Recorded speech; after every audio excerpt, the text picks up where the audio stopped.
Till I pay my dues affiliated to this paper. I need freedom from my family line. Draw my life design up like fine art. I'm jumping out just to unfamiliar coordinates. Topped off the porch like I could touch the sky. Red is not one trillip. The ism talk the water out your faucet. Look at me flossing. I'm so wavy I could change the tide. My intuition sense the hatred in your ways. You imitated forging lines. Claim meaning means that's just to justify. Yeah, right. West side, born maritime. Creole baby, my bloodline. My lungs clouded, my thoughts crowded. Say all I see is these dollar signs. Finna make a play and that sound delay.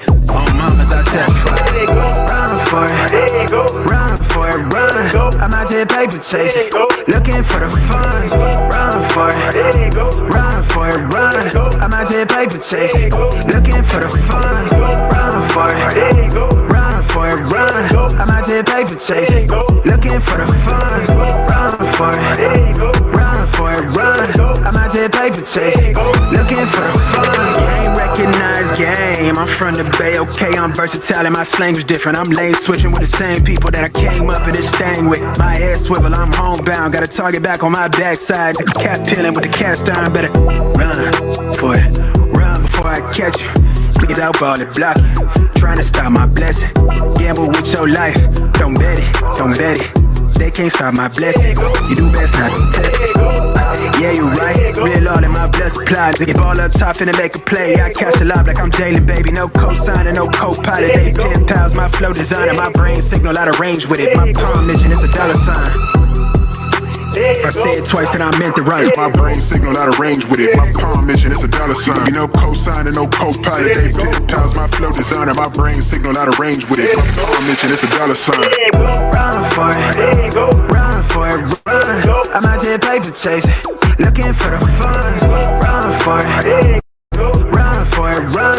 I'm out here paper chasing, looking for the funds. Run for it, run for it, run. I'm out here paper chasing, looking for the funds. Run for it, run for it, run. I'm out here paper chasing, looking for the funds.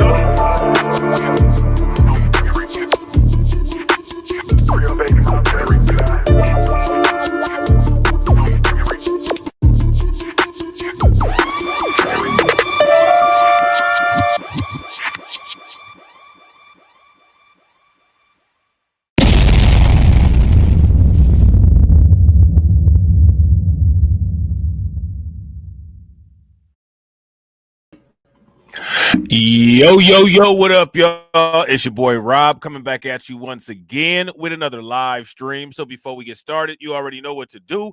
If you're not subscribed to the channel, make sure you hit the bell icon twice. Smash the like button, share this video out to all of your followers, and let's get it cracking, all right? So shout out to everyone who is in the building early. Hope you guys had a happy new year. It is T-1 today, all right? T-1.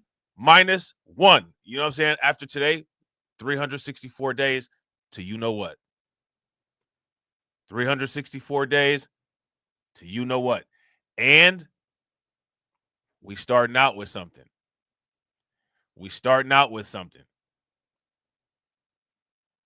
Right? So what everybody should do is take the number that you started with, divide how much you have right now by that number, and each of those numbers should grow at the very least to the amount of growth that you had last year, at the very least. Now, let me ask you guys this question. If you do that and your portfolio grows at the same pace as it did last year, will that at least put you at $100,000? If it will, throw some flames in the chat. If it will not, put a sad face in the chat. Now, that's a conservative goal, right? That's a conservative goal. We got work to do. You know what I'm saying? We got work to do. All right. Shout out to AB Promotions. AB Promotions said, yep, mean the total wallet, right? Yep. So take what you have right now today and divide it by what you started with, right? Now, the number that you get, right, So say, for instance, you divide it and you get 3, and you started with 1,500. Take 3 1,500s and expand each of those 1,500s to what you have right now. That's at bare minimum what you should have 300 on day 365. At bare minimum, I'm willing to guess that that'll put everybody at the very least at $100,000. If I'm correct, throw some flames in the chat. If I'm not correct, then throw some angry faces in the chat. All right. Before we get into all that, if y'all haven't smashed the like button yet, please do me a favor. Take a moment, smash that like button. If you guys have not hit that bell, please take a moment, hit that bell. Also, please share the stream to your social media, wherever you're watching from. All right.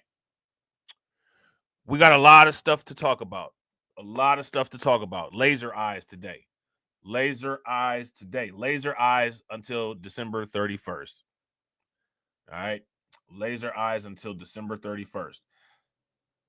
Shout out to Brooklyn Queen. Shout out to my man AB Promotions. And shout out to everybody else who is in the chat who has not said anything yet. All right. The first thing that we're going to do is we're going to look at some news clips about the prospectus of cryptocurrency in the United States in 2025 under a Trump presidency. All right. Let's take a look. Welcome back. Let's take a look at crypto this morning. And as you can see, Bitcoin is well above $100,000 right now. Crypto seeing a major boom since President-elect Donald. My man, Tom Foolery Show. What's good with it? What's going on with it? I didn't know you was into crypto, bro. I did not know you was into crypto. Stick around. Stick around. Trump's election victory. The president-elect's son and Trump Organization Executive Vice President Eric Trump said at a Bitcoin conference in Abu Dhabi earlier this week that his father will transform the U.S. into, quote, the crypto capital of the world, and he'll be an unbelievable ally to the industry. Joining me now is the Digital Chamber founder and CEO, Perianne Boring. Perianne, great to see you. Hey, good morning, Maria. Do you agree that President Trump will create such a backdrop, making the U.S. the crypto capital of the world? Well, so far, what President-elect Donald Trump has proposed, what he's outlined to our community, would absolutely solidify the United States leadership in the digital asset and blockchain technology ecosystem. Now, let me ask you guys this. This is what I was talking about the quote-unquote cryptangibles, right? Did you hear what she said? What Trump has, quote-unquote, outlined to our community. Did you guys hear that? If you guys heard that, give me a thumbs up. If you did not hear that, give me a thumbs down. Now is the Digital Chamber founder and CEO, Perianne Boring. Perianne, great to see you. Hey, good morning, Maria. Do you agree that President Trump will create such a backdrop, making the U.S. the crypto capital of the world? Well, so far, what President-elect Donald Trump has proposed, what he's outlined to our community, would absolutely solidify the United States leadership in the digital asset and blockchain technology ecosystem. He gave his famous Bitcoin speech in Nashville just a couple of months ago, and he talked about creating a stockpile, a Bitcoin stockpile on behalf of the United States. He's discussed aligning tax policy to drive more economic activity into this space, and he wants to clear up a lot of these regulatory friction points for the industry. The U.S. Has driven out crypto activity under the Biden administration. We need leadership at the very, very top to bring these markets back to the United States, and everything we've seen so far is certainly aligned with that. Yeah, and I'm glad you mentioned what's going on globally, because that's really a key. President Trump has backed that speech up, with naming some key positions here. And Paul Atkins, who's coming in for the SEC, has been very... So now, I want to, again, we've outlined this before, but I want to make sure that you guys understand and see what's going on here. Do you see how the cryptocurrency bought into the Trump presidency? And as a result, they got that quid pro quo. There's a lot of pro-crypto politicians being installed into the government. Do you guys see that? If you guys see that, give me a thumbs up. If you guys do not see that, then give me a thumbs down. I want you guys to pay very close attention. And I want to ask you guys this question. Did the cryptocurrency community, quote unquote, do politics right in 2024? If they did, give me a thumbs up. If they did not, give me a thumbs down. And if you can't give me a thumbs up in the chat, please give me a thumbs up on the video. Also, if you're not subscribed to the channel, please hit the bell and share the stream to your social media. Adamant, repeatedly arguing that excessive SEC enforcement has caused leading edge crypto developers to look to Asia and Europe rather than the United States. Trump also brought in former Republican commissioner for the CFTC and current head of a venture capital fund, Brian Quintenz, reportedly emerging as a top contender to lead the CFTC under President Trump. He also, as I mentioned, nominated Paul Atkins to succeed Gary Gensler as the next chairman of the SEC. Perry, I want to ask you about that because the word on Wall Street seems to be that his nomination is likely to bring Democrats to the table for crypto legislation and market structure because they want to see more clarity in terms of who's overseeing the crypto industry. Right now, you've got confusion between the SEC, the CFTC, and others who want a piece of the oversight. Yeah, there certainly has been a turf war between the SEC and the CFTC over recent years. There's been confusing and conflicting statements from the commissioners, the chairs, the officials at the SEC and the CFTC saying cryptocurrencies are regulated under the SEC's jurisdiction. CFTC is saying the same thing. So this creates a lot of risk for businesses who want to be compliant, who want to follow the law, who want to do the right thing. If you don't know who your regulator is, how do you do that? Now, I want to ask you guys this question. How did the cryptocurrency get all of this? The cryptocurrency community get all this stuff? The cryptocurrency community got all this stuff specifically for them. How'd they do it? How'd they do it? Favorable legislation, friendly politicians, sit-down meetings at Mar-a-Lago with the president. Now, mind you, crypto is an industry that's been under scrutiny for a very long time. Ripple's price was literally held back by the United States government. How did things change? How did this all happen? Did this all just fall out of the sky? Was this an airdrop? Like what happened here?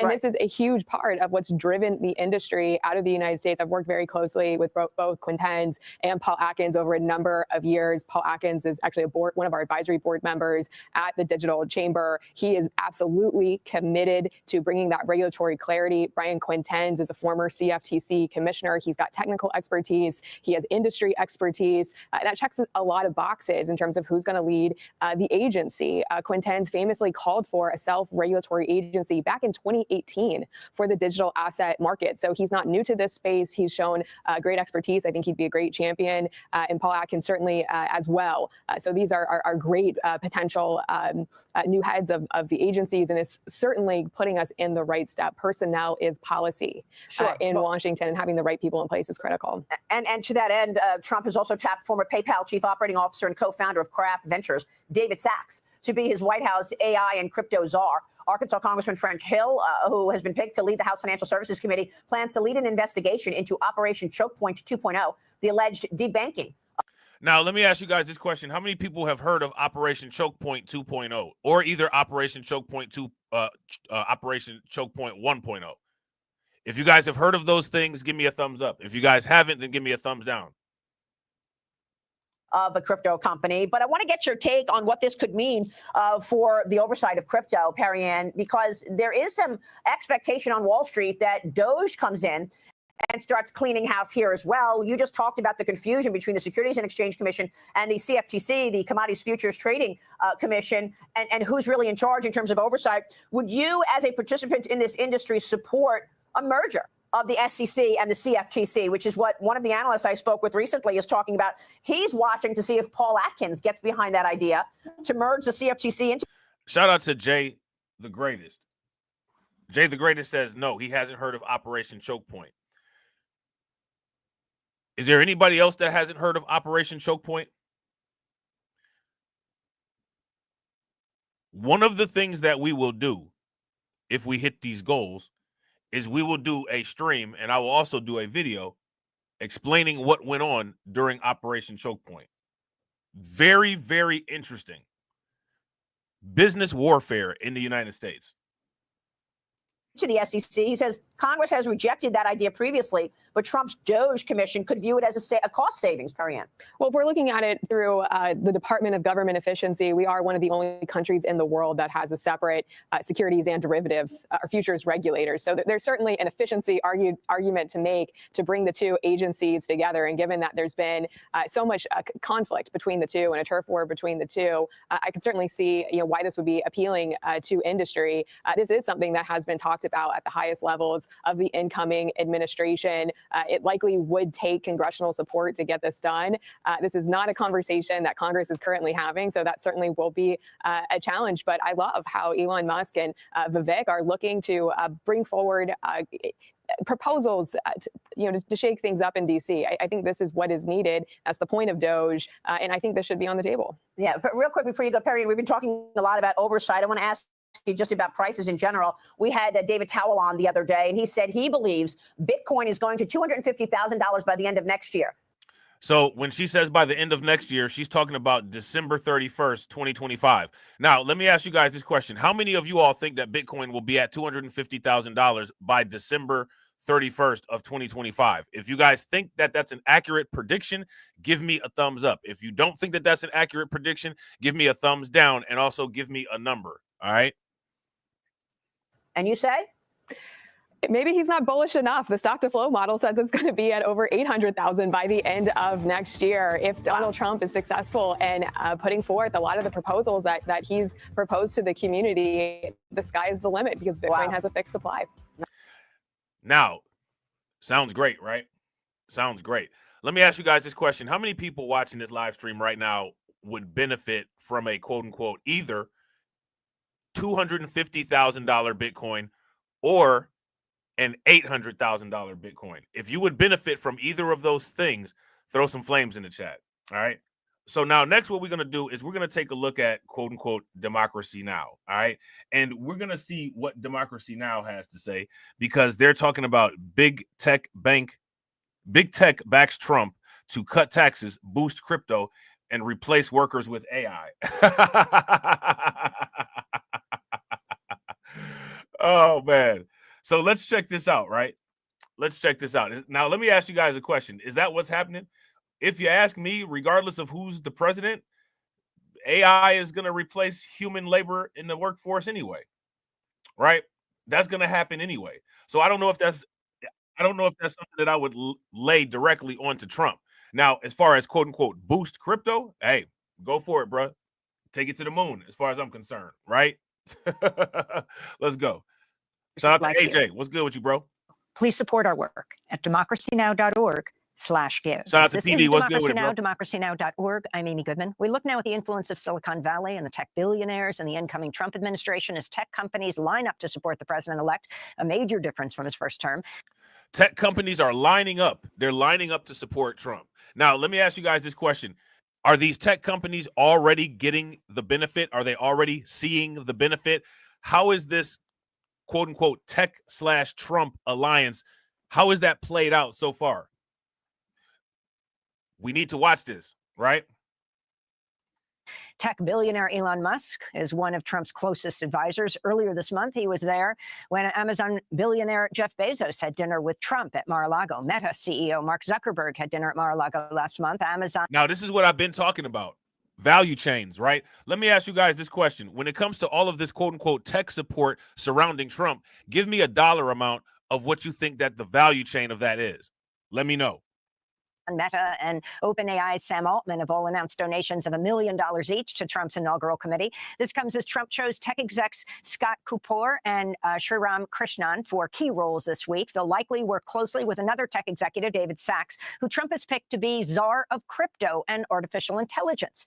As we reported earlier, Trump on Sunday also tapped billionaire tech investor Ken Howry as U.S. ambassador to Denmark. Howry co-founded PayPal with Max Levchin, Luke Nosek, Peter Thiel, and Elon Musk. For more, we're joined by longtime Silicon Valley venture capitalist Roger McNamee, author of Zucked, Waking Up to the Facebook Catastrophe. He had a 34-year career in Silicon Valley, was an early investor in Facebook. Welcome back to Democracy Now!, Roger. Thanks so much for waking up for this program. If you can start off. Shout out to the lone guesser, the brave soul, AB Promotions. AB said $1 billion. Could be. Could be. It might be more. You know what I'm saying? Could be. It might be more. I'm more concerned about only one person guessed. You know what I'm saying? How much is each of these guys worth? How much is a Jeff Bezos worth? How much is a Mark Zuckerberg worth? How much is a Elon Musk worth? How much are these people's companies worth? How much is all of this money put together? Ready to throw it all at Trump. Shout out to AB. At least AB threw a dart at the board. You know what I'm saying? By talking about what you think it's most important for people to understand about what Elon Musk, what people are calling President Musk, being in charge just last week, leading off the crisis of whether the government would shut down, making billions since the election as he poured millions or $250 million into Trump's victory. So, Amy, I think there are two things that stand at the top. Now, I want to ask you guys an honest question. All right. Shout out to everybody that's watching. I want to ask everybody that's watching an honest question. If you had the money and the influence to be able to affect politics in a way that you see favorable, would you utilize your resources to do that? If you would, give me a thumbs up. If you would not, then give me a thumbs down. And shout out to everybody that's watching. I appreciate you guys. If you all haven't smashed the like button, please do me a favor. Take a moment and smash the like button. All right. We got 17 people watching and we got 11 likes. We need 6 people to hit the like button so that we can get to the 1-in-1 ratio. That would be great. And if you haven't shared the stream, please take a moment and also share the stream. Top of the list of all Silicon Valley executives right now. The first thing is they all want tax cuts. These are billionaires. They don't want to pay taxes on their wealth. Shout out to Brooklyn Queen. Brooklyn Queen said, my guess is $2 billion. Yeah, that's a good guess. All of these guesses are good. And shout out to y'all for being the brave souls, right? Now, I would say this. This guy right here just said all of these are billionaires, right? Now, the highest bid was Brooklyn Queen. Brooklyn Queen said $2 billion. Now, we know that there was more than 2 people there, right? So Elon Musk, this is how crazy this gets. Oh, okay, no doubt. Tell your daughter I said I appreciate it. Elon Musk and Jeff Bezos, those two together are already more than a $2 billion market cap. And mind you, they got a gang of people. They got a gang of people. Do you guys see these value chains? The second issue, though, relates to their products. Tech has undergone a massive transformation culturally. It used to be about empowerment. It used to be about productivity. But for the last 15 years, the industry has been increasingly adversarial with their customers as they have tried to deploy increasingly authoritarian technologies into the marketplace. And they have put David Sachs in charge of the two that are. Now, as far as the quote, what's interesting about this, right, as he's talking about this, when it comes to the quote unquote increasingly authoritarian technology that he's talking about that's been quote unquote put into the marketplace, let me ask you guys this question. Didn't the Biden administration weaponize social media for a couple different things that it's been exposed about now? Let me ask you guys this. What are some things that the Biden administration got exposed on weaponizing tech and social media for? You know what I'm saying? Yeah, shout out to Win, Lose, or Rug. What's good with you, bro? What's good with it, You know what I'm saying? Win, Lose, or Rug said they talking about several people from the Forbes richest people in the world list. Yeah, I mean this is a value chain of massive proportions. Massive proportion. You know what I'm saying? The leading edge right now, which is to say cryptocurrency and artificial intelligence. And the thing that makes me really sad as someone who spent the last 8 years warning about the threat from Silicon Valley is that we're going to see a massive, uncontrolled experiment on the American population. And I have absolutely no idea how this is going to turn out. That's nothing new, right? Like, let's just cut the games. Massive experiments on the American population. Let me ask you guys this question. Is there anybody in the comment section that can name any experiments that have been done and exposed on the American population? Go ahead, fill up the chat. So they are clearly extremely interested in tax cuts and deregulation. Can you talk about the significance of this, what this means for the health of the nation? Bro, facts. Super facts, bro. This is what I'm saying. Shout out to Win, Lose, or Rug. Win, Lose, or Rug said, this is the reality of the world. and the Lith still doesn't know who to swing on first. Facts. If you guys agree with win, lose, and rug, throw some flames in the chat. If y'all disagree, give me a thumbs down. Let us know why you disagree. I think here's the fundamental challenge that Americans for too long have trusted Silicon Valley. You know, for 50 years, the products that came out of the Valley. Yeah, facts. Shout out to Jay the Greatest. Jay the Greatest says, and I think he means the Tuskegee study. Yeah, absolutely. Another one would be MK Ultra, right? Another one would be Operation Mockingbird, right? Like, we can go down the list. There was eugenics experiments that took place in Indiana and North Carolina, right? We can go down the list of all the experiments that have taken place in the United States against people, right? Made us more capable. They made us more productive. That is no longer the case. And we have maintained this increasingly tight relationship with technology products, essentially treating everything new as though it would automatically be better than what came before. That has not been the case since the iPhone was introduced in 2007. And so the point I would make to everybody is I think we need to change our relationship to technology. You know, what you're seeing in this space is exactly. Yeah, I think we need to change our relationship to technology too. This is one of the things I agree with this guy on. I believe that instead of buying technology, we need to start getting paid off of it. If you guys agree with that change of relationship dynamic, give me a thumbs up. If you guys disagree, give me a thumbs down. Instead of looking like a goofball at the line in Walmart in the tech section, buying a 60-inch TV that's going to depreciate next month, I think I'd like to get like some 75% capital gains from the company that manufactured that TV. I think I'd like to change the roles there. If you guys agree with those changes in roles, throw some flames in the chat. If y'all disagree, then, you know, of course, let me know why and give me a thumbs down. Exactly what the professor just described going on in foreign affairs, which is there are a lot of distractions, a lot of things being thrown out there to grab your attention. But the core things come down to displacing workers with artificial intelligence, displacing the currency with crypto, and getting rid of any kind of taxation on wealth that might come up. Now, is that what's going to happen? Is that what was talked about? Displacing the currency with crypto? What about displacing the currency with inflation? Displacing the currency by isolating the United States, weaponizing the dollar as a sanctioned weapon so that other countries have to utilize sanction proofing to still be able to do business? What about stuff like that? What about stuff like that? And that's the agenda. It's really straightforward. And the only power we have as citizens, and I think it's a huge power, is to sit there and say, you know what? We're not going to use your products anymore. And we have been accepting all kinds of invasions of privacy, all kinds of surveillance, all kinds of manipulation. I'm absolutely going to continue using these products. I'm absolutely going to continue using Bitcoin. As a matter of fact, I'm going to work even harder to earn more money so that I can buy even more Bitcoin. I'm going to buy more Ripple. I'm going to continue to buy Ripple. I'm going to work even harder so I can have more liquid cash so that I can buy Ripple. This is a guy on here who has literally made money off of investing into the tech industry, and he's sitting here trying to stifle the tech industry. Now, let me ask you guys this question.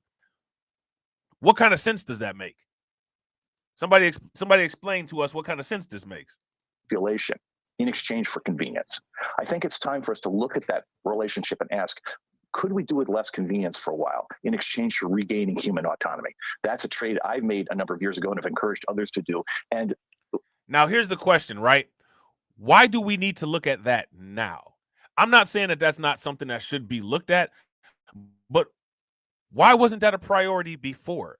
Human autonomy is always the great thing. Human innovation and human improvement, human advancement. I'm not against any of that. But why is it all of a sudden a priority now? This is something that once humanity came into a single consciousness and developed languages to be able to communicate and advance the entire human race together, these are things that should have been happening the entire time, right? But they haven't been. And many people haven't been advocating for those things. So you got to ask yourself the question, why now? Shout out to Jay the Greatest. Jay the Greatest says it's a diversion tactic. Facts. If you guys agree with Jay, give me a thumbs up. If y'all disagree, give me a thumbs down. I just think it's really the only option that we have for at least the next 4 years. Talk about the relationship of these tech billionaires or oligarchs with workers. I mean, you have Amazon workers out all over the country on strike. Jeff Bezos also owns the Washington Post. Of course, Bezos and Patrick Soon-Chung, who owns the Los Angeles Times, stopped the endorsements of their editorial boards for Kamala Harris. But the significance of how they deal with workers and what this... Yeah, like, I like how she just brushed that over. Did you guys catch that? Did you catch how she just brushed that over? Listen. Talk about the relationship of these tech billionaires or oligarchs with workers. I mean, you have Amazon workers out all over the country on strike. Jeff Bezos also owns the Washington Post. Of course, Bezos and Patrick Soon-Chung, who owns the Los Angeles Times, stopped the endorsements of their editorial boards for Kamala Harris. But the significance of how they deal with workers and what this administration will mean. If you go back, the great Meredith Whittaker at Signal wrote an essay, I don't know, maybe a year and a half ago, about the history of computing and how even back to the 1850s, the predecessor technologies that led to computing were all about control of labor. And it started on plantations and controlling slaves. And you have seen a steady evolution. It was broken temporarily, it turns out, by the personal computer, which in fact empowered people. And then the internet did the same thing. These guys have been... Did you guys hear what this guy just said? How many of you guys heard what this guy just said? I'm gonna play it again. The great Meredith Whittaker at Signal wrote an essay, I don't know, maybe a year and a half ago, about the history of computing and how even back to the 1850s, the predecessor technologies that led to computing were all about control of labor. And it started on plantations and...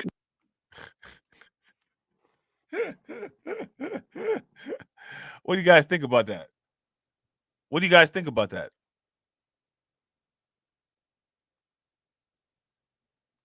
How come nobody did any type of reaction videos about this?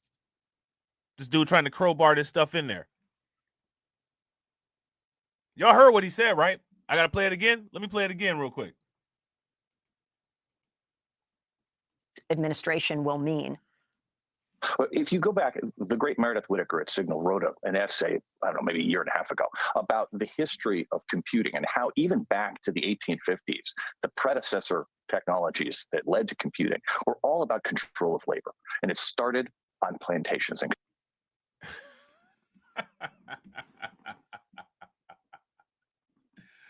Now, let me ask you guys this question. Bringing this up, right?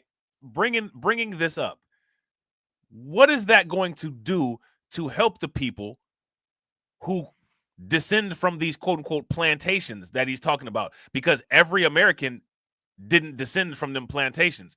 Two groups of Americans descended from those plantations. One of those groups of people has springboarded from those plantations and fared very well in the United States. And the other group of people, it's a tale of two cities. Not doing as good as the other one.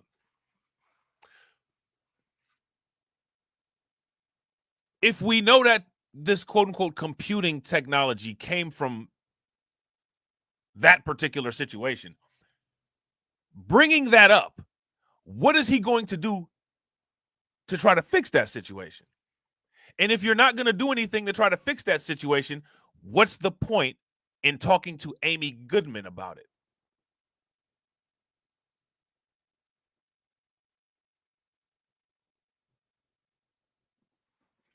Shout out to Jay the Greatest. Jay the Greatest said, yeah, I heard clearly. I feel like he just gave up the government on something else. Yeah. Shout out to PD That Remains. PD That Remains says, we built this country, basically. PD That Remains says, the Matrix was about control, too. It's always about control over another group, specifically Black Americans. My question is, why didn't anybody check this guy for bringing this up? The big theme is, you know, people crowbarring and all of that stuff. If you ask me, this dude, I call a foul on the play. This dude is crowbarring, right? He's crowbarring because he's bringing in things that he has no plan on addressing, things that he doesn't even care about, to try to make a point and appeal and benefit from using that point that he's not involved in.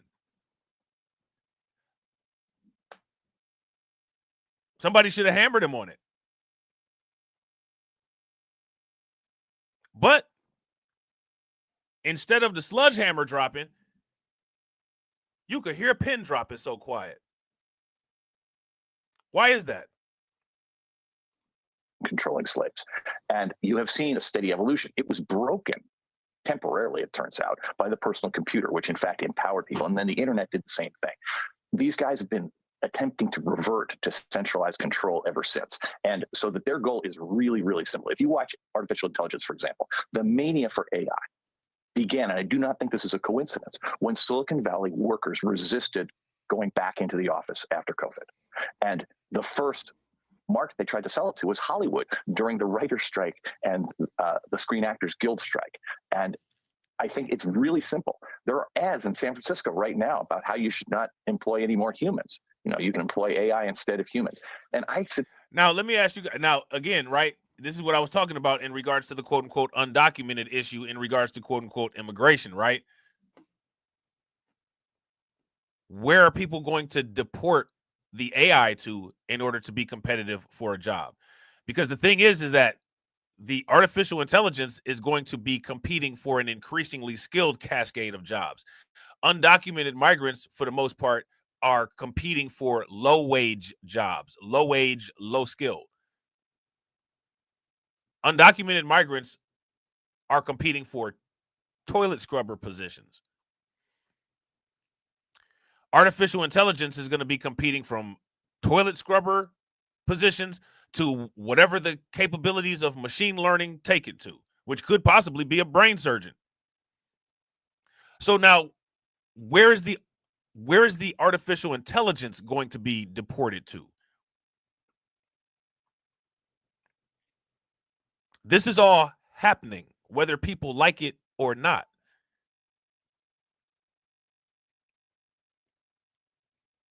So when artificial intelligence is working the jobs, how do you maintain a human economic system? How does that work? Shout out to Carlton Way. What's good with it, bro? How does that work exactly?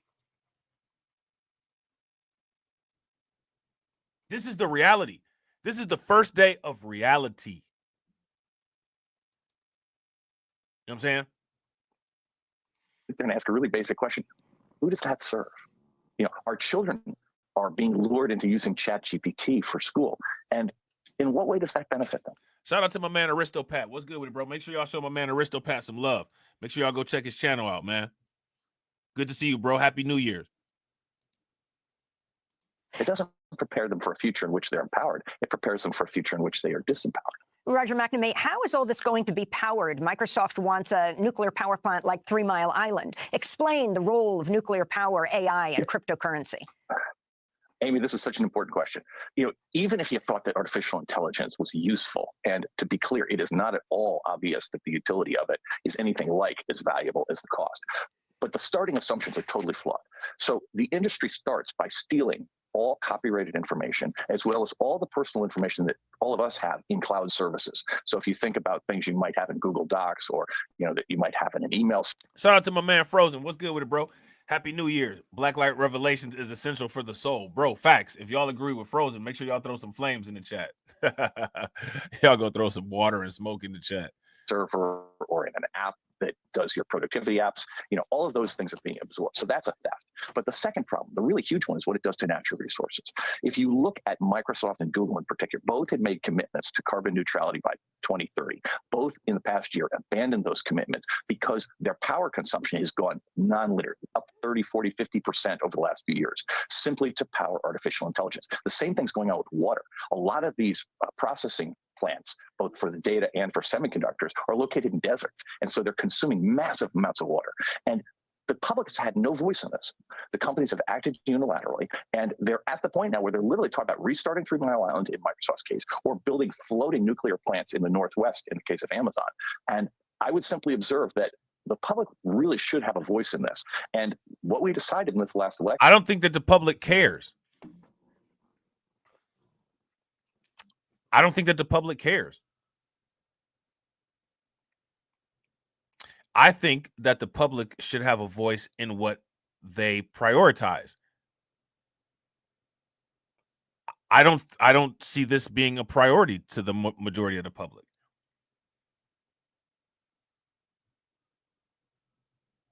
How many of you all think that any of this stuff is a priority to the public?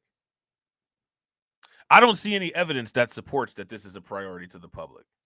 So, you know, he feels that it should be, and, you know, maybe it should be. But the reality is that what he wants people to care about, they don't.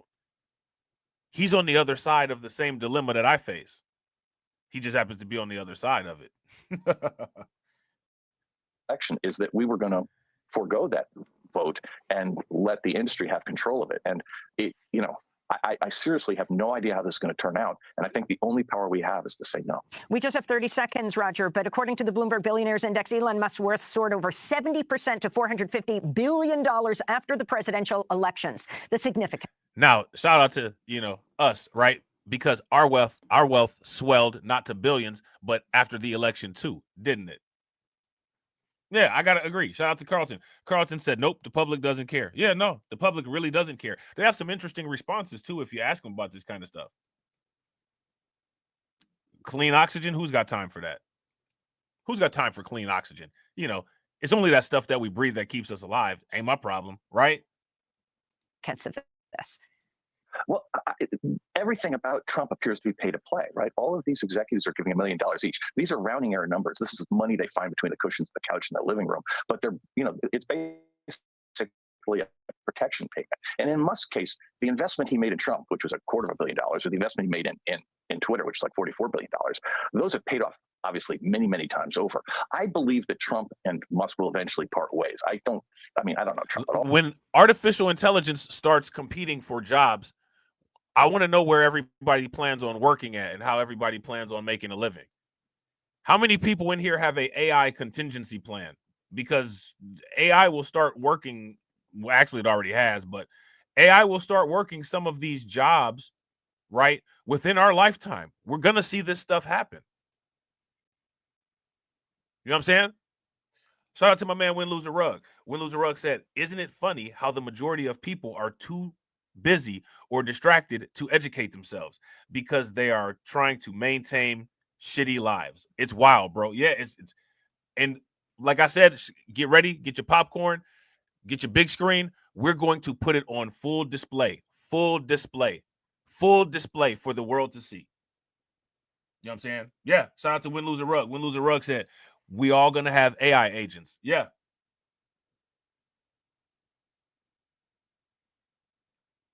And I'm not even mad at it. Shout out to Jay. Jay says, I'm steadfast on minerals and some digital currency. I am not mad at it, bro. That's the way to go. That is definitely the way to go. Make sure you stack your tangible, inflation-proof, wealth-building assets. You know what I'm saying? Oh, but he doesn't seem like the kind of guy who would put up with someone who competes at the level that Musk competes at.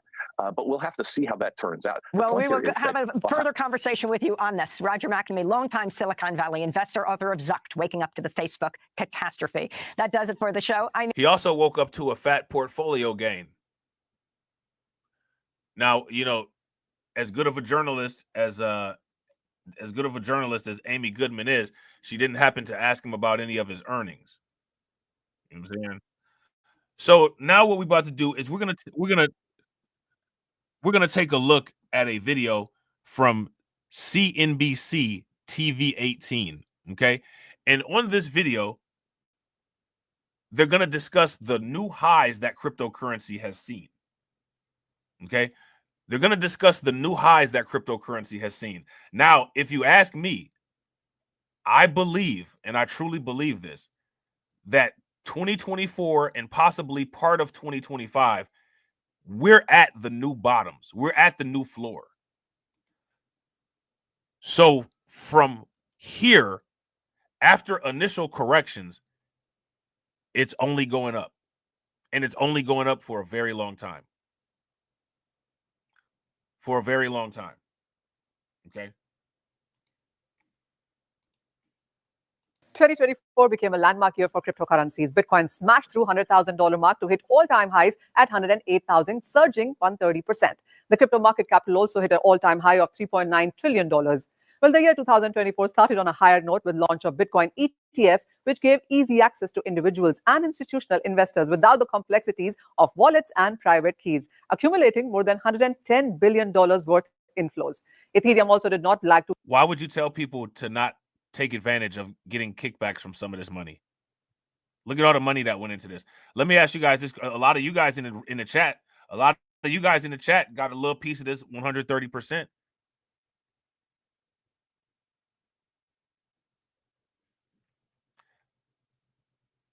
What's the opportunity cost of not being involved with this?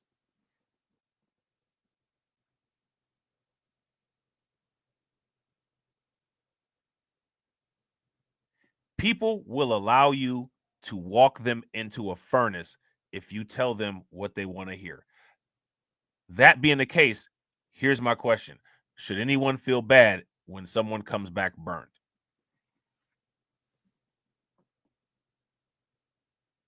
Should anyone feel bad when someone comes back with a burn?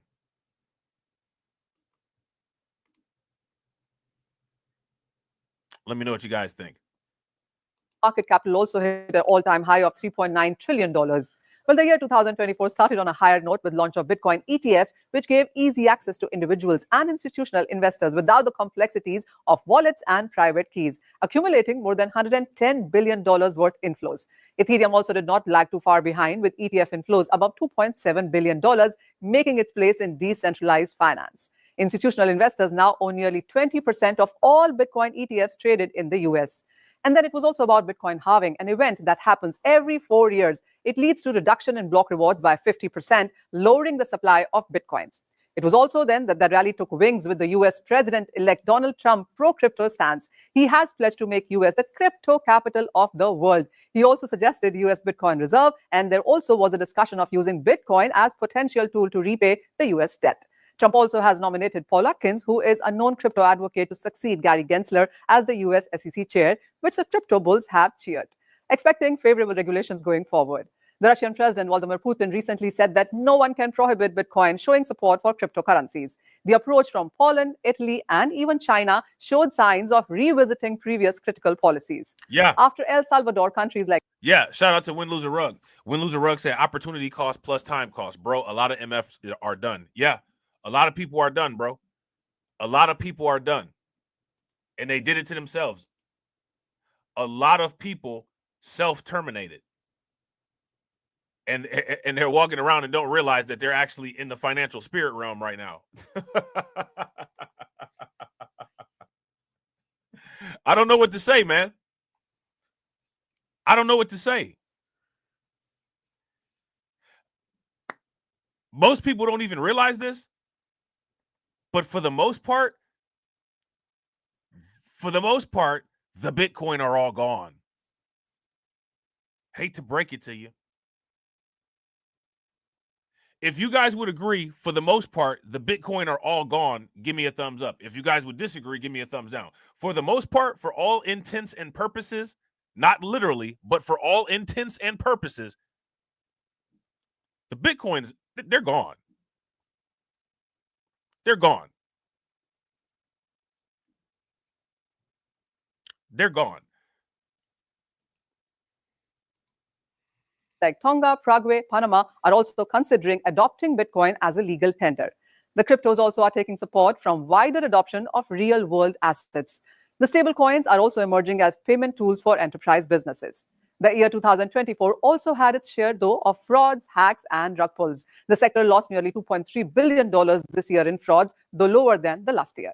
The names that went through issues this year was Wazirex, Radiant Capital, DMM Bitcoin, among others. While the Bitcoin grabbed the spotlight, altcoins... See, shout out to my man Frozen. Frozen said it's all accounted for. I agree. Yeah.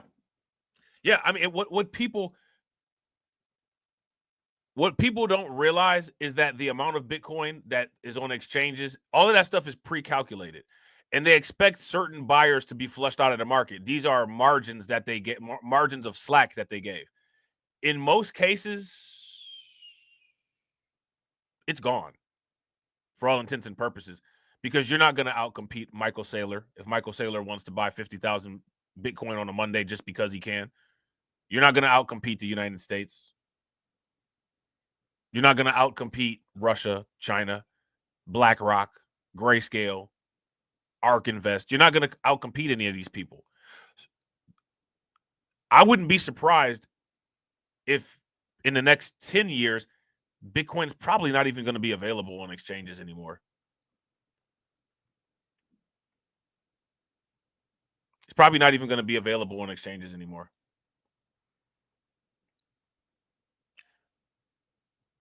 Now, here's another metric of why I say that the Bitcoin supply is completely saturated already. It's already bought up. In the next halving cycle, from 2024 to 2028, MicroStrategies owns more Bitcoin than will be produced by mining rewards. They own an entire halving cycle's mining rewards right now. They actually have more Bitcoin than the next set of mining rewards. If we look at the human replacement rate, the birth rate, and we say that humans aren't replacing at a rate to sustain population numbers, what do you say about Bitcoin? That is only going to produce the amount of Bitcoin the entire next halving cycle that one Bitcoin holder holds. Yeah, the supply is it's done. It's a wrap. People don't really understand math all like that. They don't understand finite supply. They don't understand number system and counting and different things like that. So most people can't even conceptualize it. They're struggling to even conceptualize the use case of Bitcoin, right? But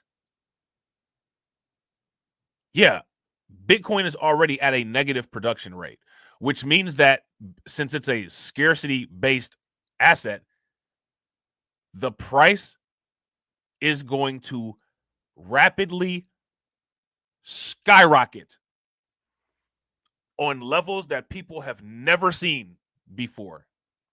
2025 is going to be something out of a movie. It's going to be historic. If you guys would agree, give me a thumbs up. If you guys would disagree, then give me a thumbs down. Shout out to my man, the specialist. Happy New Year's Day, bro.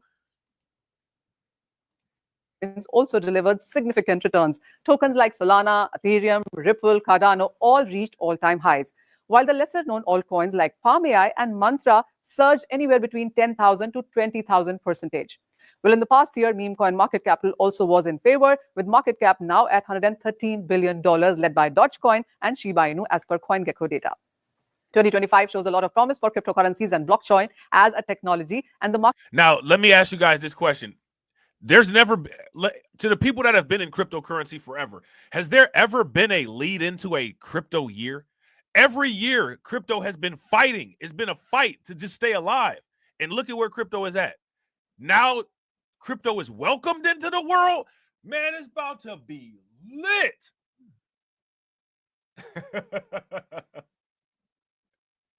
It's about to be lit. Markets have put even higher targets for Bitcoin for 2025, with Standard Chartered and Bernstein now expecting $200,000 for Bitcoin. MicroStrategy, in the meanwhile, expects Bitcoin to rise 29% per annum over the next 21 years. But remember, it's a volatile space with significant risks. With so much unknown about projecting its future returns, it's always space to be cautious. And it is about to be lit. It is about to be lit. Shout out to my man, Detroit 313. What's good with it? What is good with it? Man, it is about to be lit. It's about to be lit. It's about to be lit, man. It is about to be lit. Bitcoin jumped 120% in 2024 under a hostile environment. What is it going to do under a friendly environment where people are being encouraged and pressured to get it? Oh, my God. Oh, my God. You know what I'm saying? Like, bruh, it's about to be crazy. I'm telling you, I'm going to be capturing so many screenshots of so many crazy chart movements. It's about to be insane. It's about to be insane. And shout out to everybody watching, man. I appreciate you guys. As my computer freezes up, if you guys could take a moment and smash that like button. Also, if you guys haven't hit the bell, please take a moment, hit that bell. Also, please share the stream to your social media. And if you know anybody that's into crypto, please make sure you forward them this information and tell them to join us in our discussions. Today, Bitcoin inches back toward the $100,000 level as we close out 2024. And we recap some of the year's crypto milestones. Welcome to CNBC's Crypto World. I'm Jordan Smith. Crypto markets are in the green this morning as 2024 comes to an end. By noon Eastern, Bitcoin gained 3%, inching closer to $100,000. Ether climbed 2% to $3,400, and XRP jumped 5.5%. Now, today's gains cap off a major year for crypto markets, and specifically Bitcoin, which started 2024 with the approval of several spot Bitcoin ETFs in the U.S. Collectively, those funds are now the largest holders of Bitcoin. Shout out to the new elites. Shout out to the new elites. Hashtag number 20 in the chat. Also this year, the fourth halving event took place in April, and just earlier this month, Bitcoin crossed the long-anticipated $100,000 threshold for the first time. Since the start of the year, Bitcoin's price has more than doubled, far outpacing the S&P 500's 23% gain. Ether also outperformed broader markets, but lagged behind Bitcoin and its competitors at a 50% gain. Solana, for instance, gained 90% this year. Meanwhile, XRP soared more than 240%, making most of its gains in the aftermath of the 2024 U.S. elections, as the industry is optimistic for friendlier regulations under President-elect Trump and the incoming Congress. The industry spent more than $245 million toward the election, and a major backer of crypto-friendly lawmakers was the leading centralized exchange in the U.S., Coinbase, which also surged post-election. It's up 45% this year. Meanwhile, the Bitcoin proxy firm MicroStrategy popped an astonishing 370% after consistently using leverage to buy more Bitcoin. As of its latest update, the company holds 446,400 Bitcoin. And lastly, with some exceptions, Bitcoin miners massively underperformed broader markets as they faced pressures from the halving and stalled Bitcoin network activity in the middle of the year. To offset the pressure, some firms adopted support for powering artificial intelligence amid a fierce competition to advance AI systems across the tech sector. Core Scientific was one of the companies that embraced the trend, partnering with NVIDIA-backed CoreWeave over the summer. Its stock is up 307% this year. All right, we just laid out for you how prices of cryptocurrencies and crypto-focused stocks performed this year, but Crypto World was covering all the major stories that moved crypto this year. Here are just some of the major headlines the show covered and what guests we spoke to at the time had to say. Welcome back, volatility. We'd missed it, to be honest. I mean, the doldrums of the past 2 years, I'll guess. I know 23 was a much better year than 22, but volatility is not really back. It's a bit better, but it's not really back. Liquidity is not really back. Hey, we're excited. It means a lot more capital. Now, let me ask you guys this question. How many people have heard of all of the new spot ETFs that are on the way out? From what I understand, there's going to be a XRP filing, a Polygon filing, a couple Solana filings, hybrid Bitcoin and Ethereum filings. Those are all that I know about right now, at least that I've heard about. Has anybody else heard of any other new ones? Let me know in the chat. And shout out to the replay gang. Leave it in the comment section. Into the ecosystem. And whenever we have a lot more supply, we have a limited amount of supply of Bitcoin, and potentially tens of billions of dollars of additional demand, that's going to have an impact on price.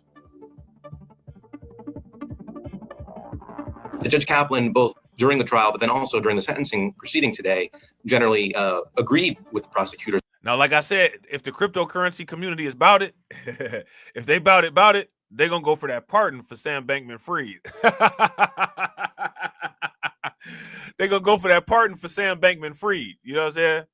Freed. On in terms of the nature of the seriousness of SBF's conduct, the loss amount, the fact that he perjured himself, Judge Kaplan found during the course of his testimony at trial. In light of all of those findings that Judge Kaplan made, I frankly found it a little surprising that the sentence was at least a bit higher. Certainly not necessarily the 40 to 50 years that the prosecutors were seeking, but 25 years was on the low end of what I was expecting going into the sentencing hearing today. And then particularly, as I said, after Judge Kaplan reached those findings about the perjury and about the loss amount. Price action has been much in line with how it normally behaves. I mean, the big move that we saw over last. So now I want to ask you guys this question, because the halving is a significant event, right? When it comes to the halving, what is that supposed to do to the price action of Bitcoin? Starting from the halving, if we do a future time lapse to December 31st, 2025, what is the impact of the halving going to do on the end of the year price? Let me know. Week and a half, 2 weeks was really driven by the geopolitical instability with Iran and Israel. That had quite a negative kickback on the market. But it's since recovered well, and I think we're kind of continuing to be firm on our thesis that the remainder of the year is going to be pretty interesting and bullish for cryptocurrencies. But for too long, our government has violated the cardinal rule that every bit. Do you guys remember when I did the live stream about this? If you guys remember when I did the live stream about Trump speaking at Bitcoin 2024, give me a thumbs up. If you guys don't, then give me a thumbs down. Now, let me ask you guys this question. What other content creators around these parts covered that? Let me know. But for too long, our government has violated the cardinal rule that every Bitcoiner knows by heart. Never sell your Bitcoin, right?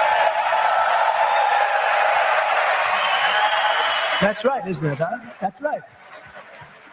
How did I figure that one? Never sell your Bitcoin. And so, as the final part of my plan today, I am announcing that if I am elected, it will be the policy of my administration. I'm going to have to check these people out. Shout out to Detroit 313. Detroit 313 was there. That's what's good. Shout out to Jay the Greatest. Jay the Greatest said Dr. Kia Pruitt. I'm not sure who that is, but I'm gonna be on the lookout. Shout out to Detroit 313. Detroit 313 said Crypto Gang Podcast. I'm gonna check them out too. Crypto Gang Podcast and Black Ram 313. Yeah, I'm gonna have to check them out. I don't know who they are, but I'm gonna check them out though, because I a lot of the quote unquote big people, quote unquote, made absolutely no mention of this. You know what I'm saying? We talked about this multiple times, and we talked about the conference that they had in California where they paid $100,000 for the autographs. I said, yo, Trump is gonna do something for crypto. Nobody, no, you know what I'm saying? A lot of people didn't touch it. United States of America to keep 100% of all the Bitcoin the U.S. government currently holds or acquires into the future. We'll keep 100%. I hope you do well, please.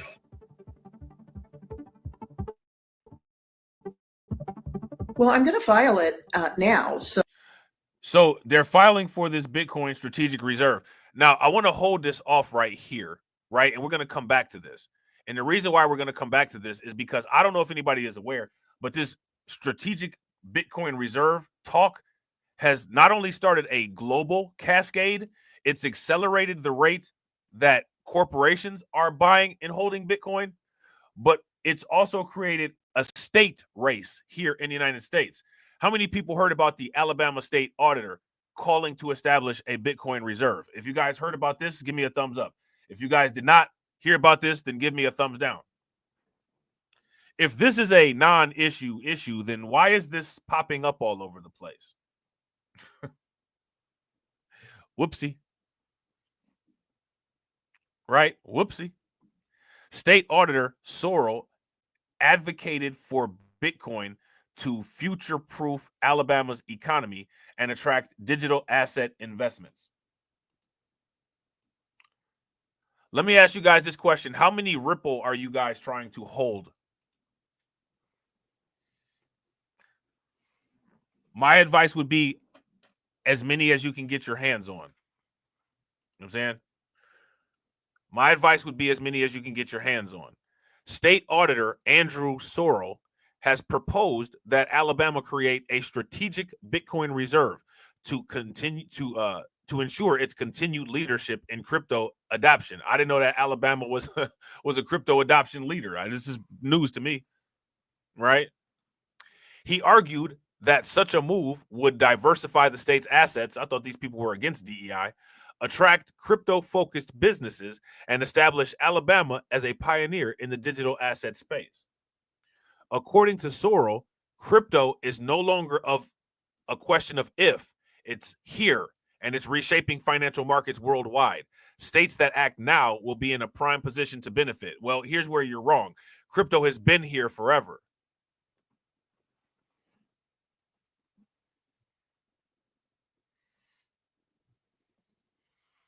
Crypto has been here forever. Now, look, shout out to we bringing up the conversation about Ripple, right? Now, this is going to sound crazy, but I believe that Ripple is going to go on a crazy growth trajectory. Ripple is going to be like have you ever seen those drag car races racers where the parachute come out the back and it's fire. Ripple is going to do that to the alt season this year. Ripple is going to have that fire coming out of the back of the engine with the parachute and the doors melting off, and all the other altcoins going to be behind it. And at the end of the alt season, I wouldn't be surprised if Ripple catches up with the price of Solana. Now, I know that sounds crazy. I know that sounds crazy. But if you look at it, it's not. The reason why it's not is because Ripple will experience tension growth. And tension growth is when you've had something that's been like Ripple, for the most part, is like a bottle of pop that's been shaken up. It's been contained the entire time with all that volatility. Right? Now, the Trump administration has finally got in office and they popped the top off of all that pressure. So Ripple has, even after getting attacked, it's still been in competition with Bitcoin, Ethereum, and Solana. Now that the barriers are out of the way, it's going to launch off like when they shoot the gun and the racehorse come out of the back. Mark my words. Mark my words. I don't know if there will ever be an opportunity to cash in like how people cashed in on Bitcoin, but I would not be shocked if the closest thing mirroring that to explosive growth in a short amount of time would be Ripple, just based on the dynamics of the situation. If you guys would agree, give me a thumbs up. If you guys would disagree, then give me a thumbs down. And also, shout out to everybody watching, man. I appreciate you guys. If you all haven't smashed the like button yet, please do me a favor. Take a moment, smash that like button. Also, if you guys haven't hit the bell, please take a moment, hit the bell. Also, please share the stream to your social media. The proposal follows a significant surge in Bitcoin's value, which has climbed over 50% since the presidential election. President-elect Donald Trump's endorsement of Bitcoin, including a campaign pledge to build a federal Bitcoin reserve, has fueled the rally. Trump has also engaged with crypto leaders, signaling the technology's potential role in the national economy. I mean, man.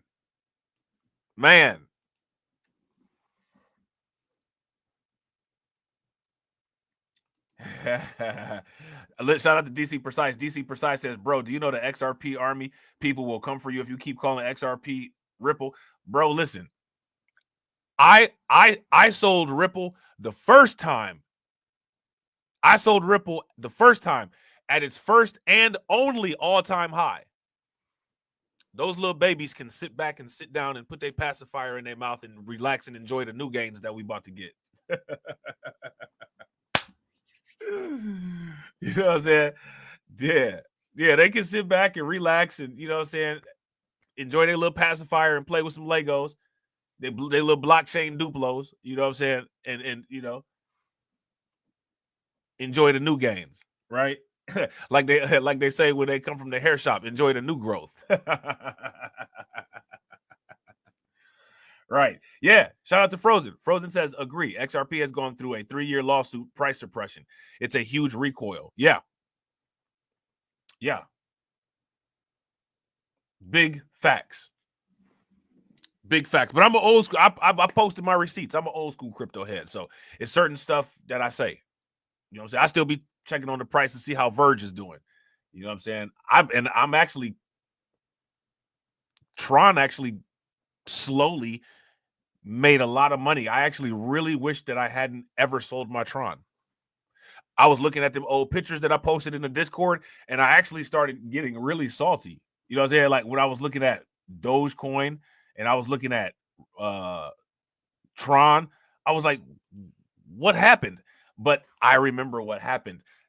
Back in those days, that's when you could only have Bitcoin, Bitcoin Cash, and you could only have Bitcoin, Bitcoin Cash, and what was the other one? Litecoin and Ethereum on Coinbase. Coinbase used to only have, they used to only have 3 tokens. It used to only be Bitcoin, Ethereum, and Litecoin. Then there was the Bitcoin Cash fork. They let you start getting Bitcoin Cash on there, and that was it. And so you would have to get your stuff from like Yobit or one of these other exchanges, Binance, right? And then they turned around and made it so that you couldn't use Binance if you was in the United States. So then you had to sell everything either into Ethereum or Bitcoin and send it back over to Coinbase, or use some lame exchange like Yobit that lies and steals your money. You know what I'm saying?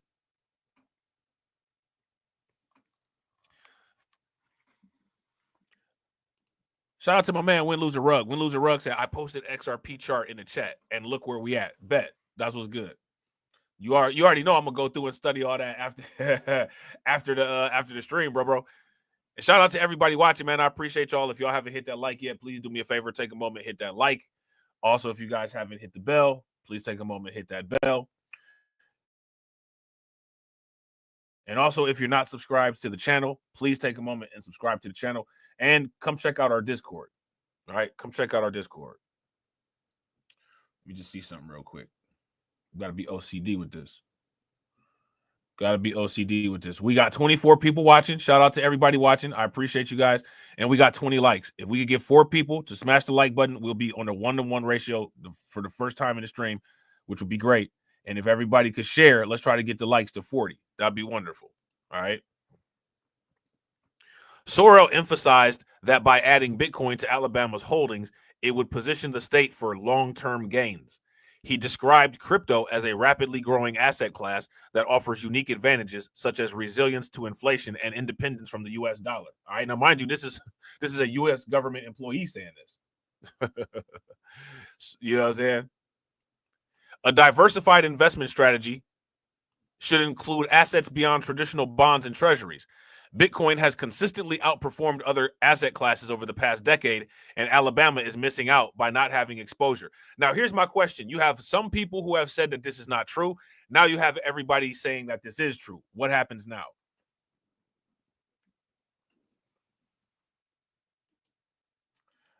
Shout out to John Guillory. John Guillory said, Happy New Year to you all.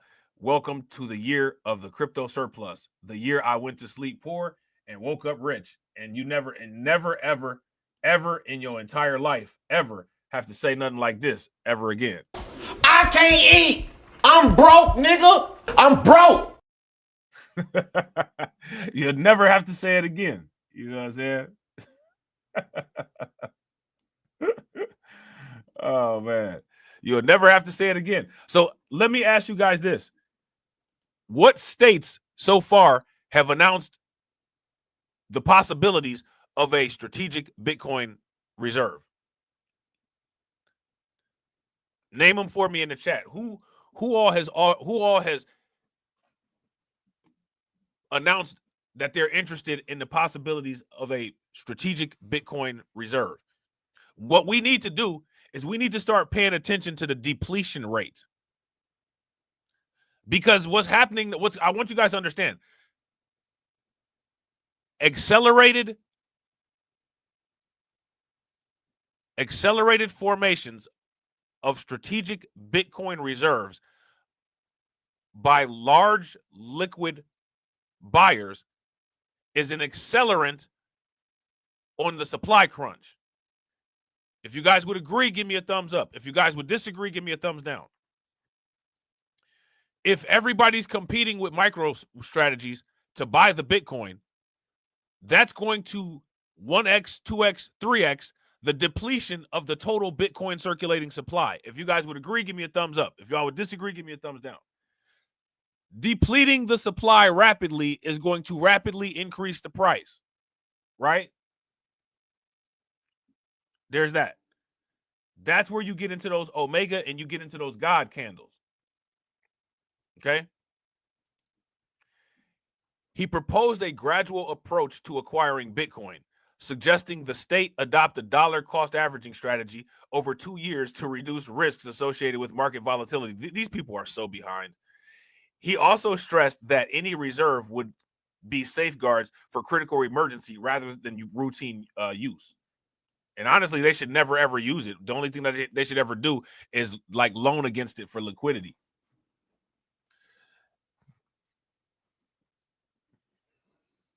You know what I'm saying? They should only ever loan, loan against it. They should never actually they should never spend their Bitcoin. Like, you know what I'm saying? Ever. You can't actually. I mean, really now, if you spend the Bitcoin, it's automatically engulfed. It's already bought already. Any Bitcoin that comes out of your wallet is already bought. You know what I'm saying? The strategic national reserves, for the most part, that's the nail in the coffin on any type of Bitcoin liquidity, market liquidity at least. I mean, that's for the most part. That's it. Everything's bought up already. It's a wrap. It's a drought. It's already a drought. Nobody's talking about it though because we're not nickel and diming yet. You know what I'm saying? National trend. Alabama's potential move aligns with the growing interest among U.S. states leveraging crypto for economic stability. Florida and Pennsylvania are reportedly exploring similar strategies, while federal lawmakers, including Cynthia Lummis, have introduced legislation to establish a national Bitcoin reserve. The Security and Exchange Commission's approval of Bitcoin and Ethereum exchange-traded funds earlier this year has made it easier for states to invest in digital assets. Sorrell pointed to the federal government's existing Bitcoin holdings, valued at billions, as precedent for Alabama's potential reserve. According to Sorrell, Trump's administration plans to retain and expand the federal Bitcoin stockpile, which demonstrates the growing importance of this asset. By positioning itself as a crypto-friendly state, Sorrell believes Alabama can attract businesses and investors eager to engage with blockchain and digital assets. He added, states that adopt to emerging technologies will be the ones to thrive. Alabama has the opportunity to lead and reap the rewards of innovation. And so do we. So do we. And we definitely are going to lead. You know what I'm saying? And we are definitely going to reap. Now, I'm going to put this back where we were on this video. All right. And we're going to finish this bad boy up. All right. Give me 1 second. How many people woke up this morning excited? Like you was off to the races. You ready for the competition. And y'all know we got the little bet going on, right? Y'all know we got the little bet going on, right? You know what I'm saying? That every Bitcoiner knows by heart. Never sell your Bitcoin, right? That's right, isn't it, huh? That's right. How did I figure that one? Never sell your Bitcoin. And so, as the final part of my plan today, I am announcing that if I am elected, it will be the policy of my administration. Bro, listen, shout out to Win, Lose, or Rug. Win, Lose, or Rug said, I ain't been to sleep. Bro, it's about to be like 365 days of insomnia. Bro, this year is about to go so fast, and it's going to seem like we streamed the entire year.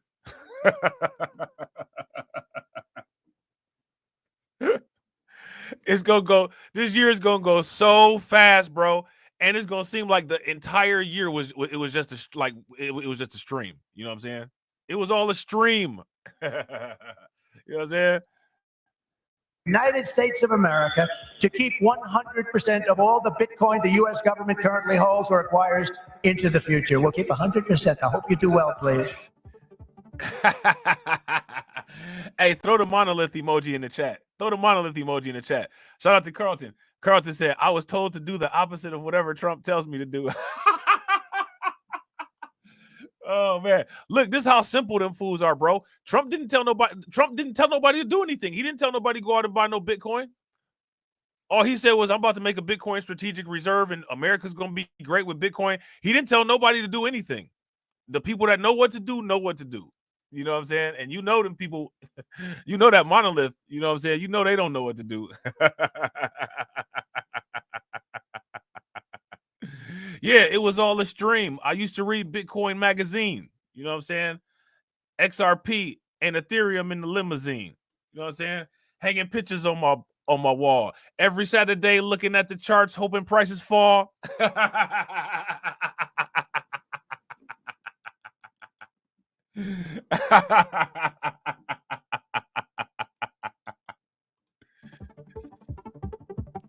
Well, I'm going to file it now so people have a chance to comment on it. So it's more like a discussion draft.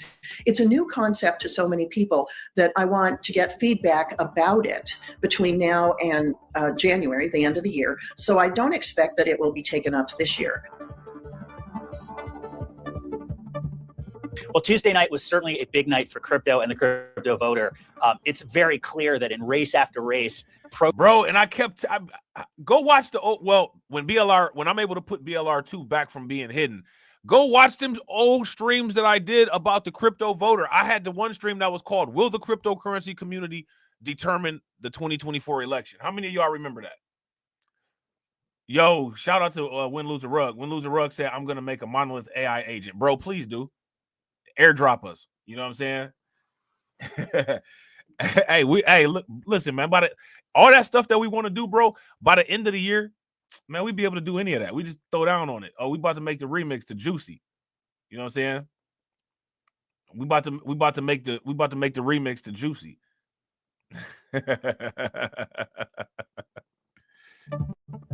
Well, Tuesday night was certainly a big night for crypto and the crypto voter. It's very clear that in race after race, pro-crypto politics reflected pro-crypto policy. And in race after race, we saw that the winner took the will of the voters to heart, made it very clear that they supported pro-crypto views and have enjoyed benefits as a result. We're very excited with the makeup of the new Congress. We are going to have the most pro-crypto Congress ever. Bitcoin is enjoying a lot of adoption momentum right now. More and more people. Listen, man, I want y'all to understand, and this is one of the reasons why I kept telling people, like, you know what I'm saying? Like, you know, I know the crow with knife thing, right? I want y'all to understand this. Do you guys see how Ripple jumped up in price?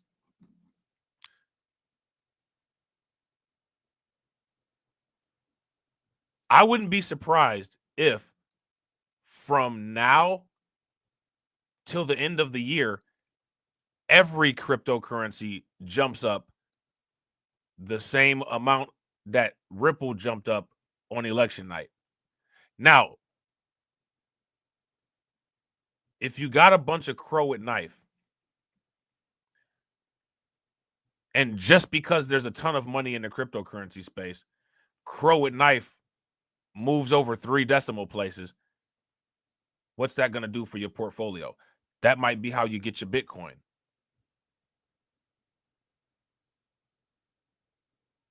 Do you guys see why those low 24-hour volume, low 24-hour volume, high market cap, under a penny tokens are so important to the financial structure of what you're trying to do?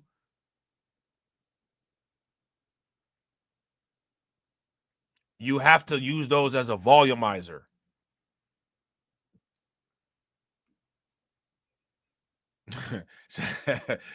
Shout out to throw the whale emoji in the chat. Shout out to Carlton. Carlton is a cacao whale. I think the whole crew is cacao whales. You know what I'm saying?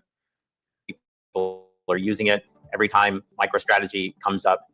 Every time this idea that corporate balance sheets might hold Bitcoin as an alternative source of store value comes up, this is all part of adoption momentum. Bitcoin probably has the least to gain from any regulatory changes. It's very well regulated already. It's classified as a commodity in the United States. We have futures contracts, options on futures, ETFs, options on ETFs, options on ETF indices, wide availability on centralized exchanges. So Bitcoin's story, and when it really comes down to what Bitcoin is fundamentally, is about more people being able to own it, understand its value proposition. All right, one last thing before we go. We mentioned yesterday that former Terraform Labs CEO Do Kwon was set to be extradited to the U.S. Well, today he is in U.S. custody and faces charges related to the pegging of algorithmic stablecoin Terra USD. All right, that's all for Crypto World this year. We'll be back again on Thursday. Have a happy new year, and we'll see you then. Man. So, yeah, they had a plan where they said that they wanted to get Terra Luna. They wanted to get Terra Luna to $1 a token. It looks like that ain't happening. Shout out to John Guillory, man. Make sure y'all throw some flames, some radiation emoji, and some ducks in the chat for John Guillory. I'm pretty sure John is who posted this. Crypto's $205 billion stablecoin market set to go mainstream. Now, let me ask you guys this question. Is Tether a publicly traded company?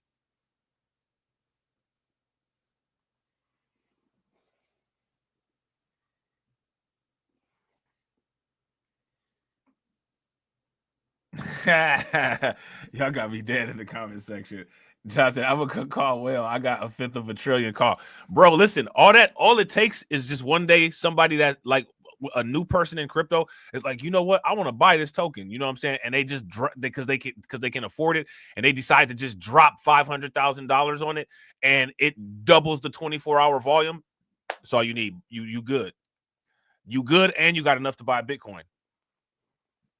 Do you know what I'm saying? Just with that. Or just randomly Coinbase decide to list it. We finna put this on there. You good. Yeah, US dollar tether. I'm pretty sure they're a publicly traded company, but I could be wrong though. Crypto's $205 billion stablecoin market is set to go mainstream. Firms like Tether prove to be lucrative business models. Okay. A growing number of traditional firms are entering stablecoins. Now, let me ask you guys this question. Is that necessarily a good thing? Or is that a bad thing? I don't know. I don't have a opinion about it. I'm just curious as to what you guys think. How do you guys feel about that?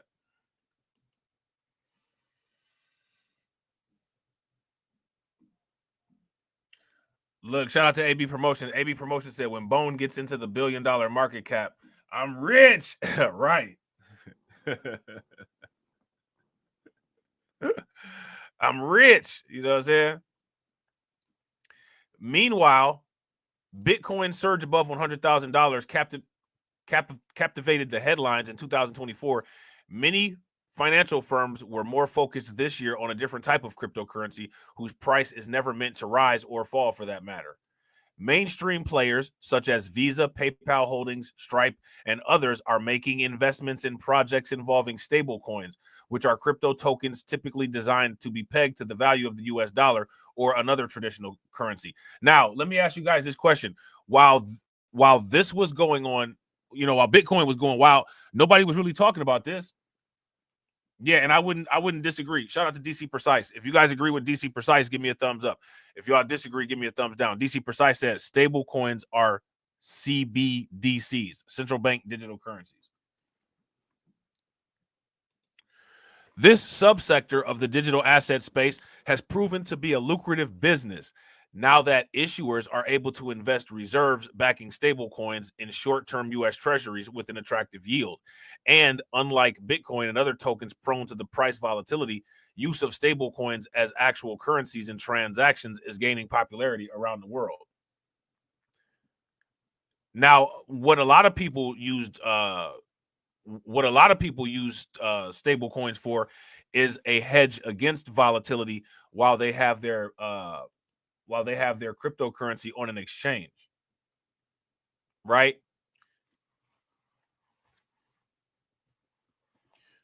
So you sell off some profits and then you stash the money in US dollar tether, or you stash it in US dollar coin, keep it there until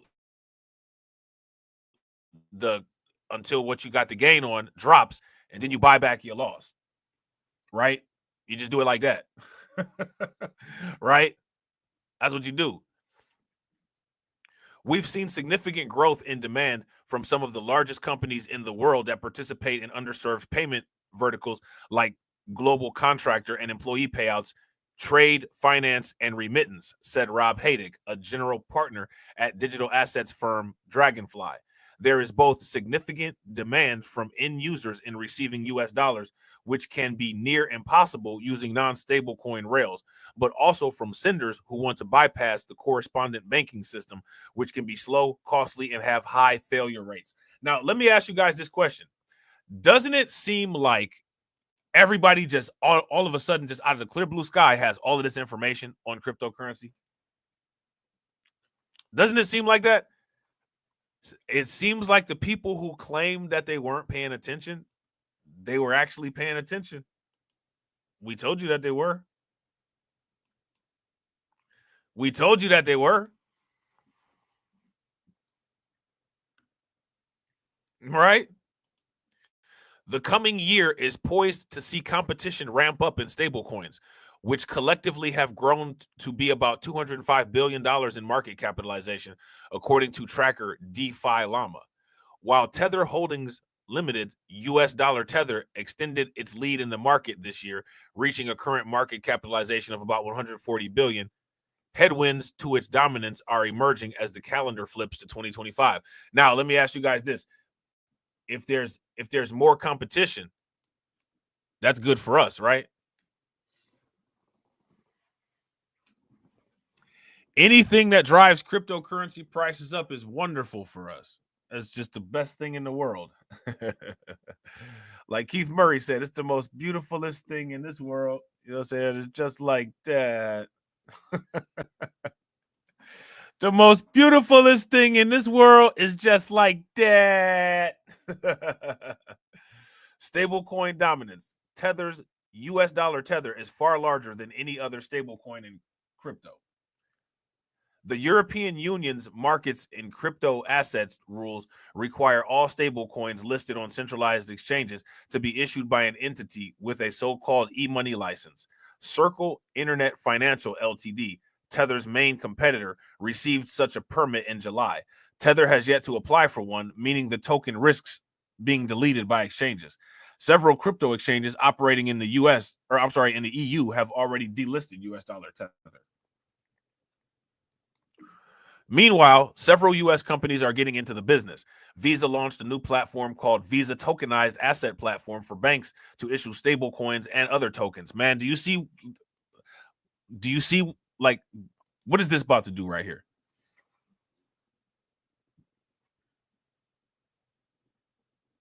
What is this about to do right here? How much money is this about to bring into cryptocurrency? Not to mention that getting people using stable coins, for the most part, that's damn near like a vehicle getting people into crypto, right? So it's kind of a multifaceted thing. The financial technology company Revolut is considering issuing its own stable coin, Bloomberg reported in September. Stripe, the payments company founded by billionaire brothers Patrick and John Collison, has acquired fintech platform Bridge, which specializes in stablecoin transactions. PayPal already has its own dollar tracking cryptocurrency called PYUSD that was created in collaboration with New York-based Paxos. Okay. Stablecoin issuance is an attractive business model today, said Augustus Lag, I think that is, investment partner and head of Asia at CMT Digital. Many players have woken up to just how attractive this can be off the back of the success of companies like Circle and Tether. By launching stablecoins, companies gain a new revenue system, a compelling addition for many businesses looking to diversify their offerings. Okay.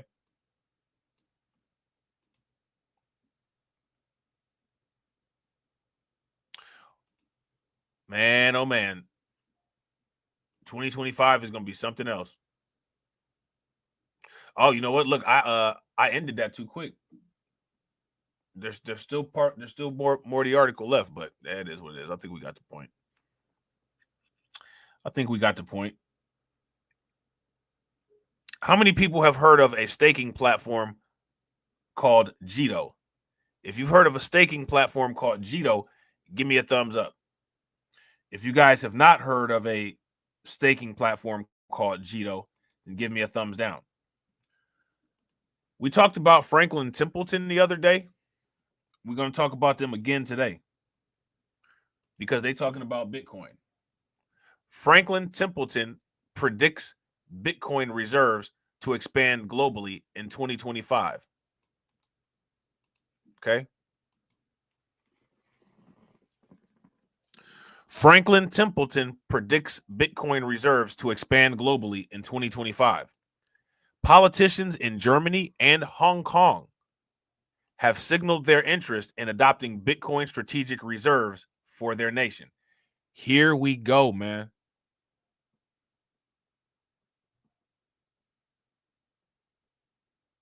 Here we go.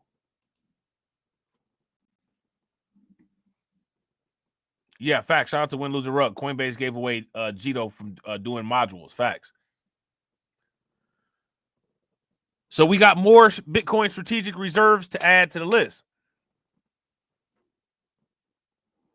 We got more Bitcoin strategic reserves to add to the list. All right. Spot Bitcoin exchange traded funds issuer Franklin Templeton expects more nations to adopt strategic Bitcoin reserves in 2025, according to the company's digital assets outlook. On December 30th, the ETF issuer published a list of predictions for next year, including its expectations for several nations to adopt Bitcoin reserves. Franklin Templeton said Bitcoin will solidify its position as a global asset that acts as a digital store of value. The ETF issuer said it will be accelerated by institutional and sovereign adoption. Franklin Templeton put this out in one of their publications. Okay. See that? There's the tweet right there.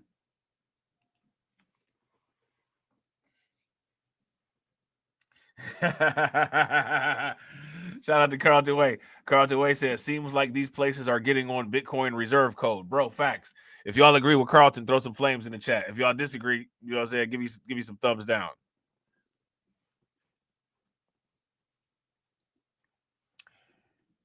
Ooh-wee. Bitcoin will solidify its position as a global financial asset. Man, this is a lot of crow to eat. This is a lot of crow to eat. Caw-caw! This is a lot of crow to eat. What do you say when you just were monumentally wrong about this type of stuff? How do you come out and address it?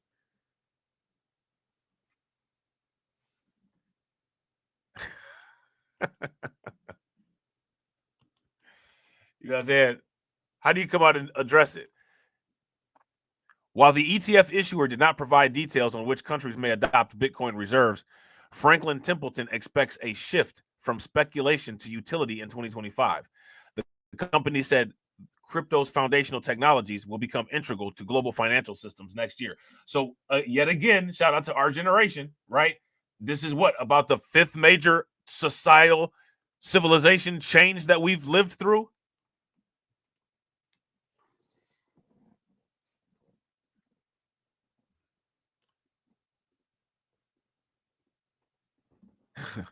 How many world-changing things have we lived through? Shout out to the people who are, like I said before, between 30 and 60. I mean, we've, for the most part, seen it all. All the world's significant changes have taken place in our lifetime.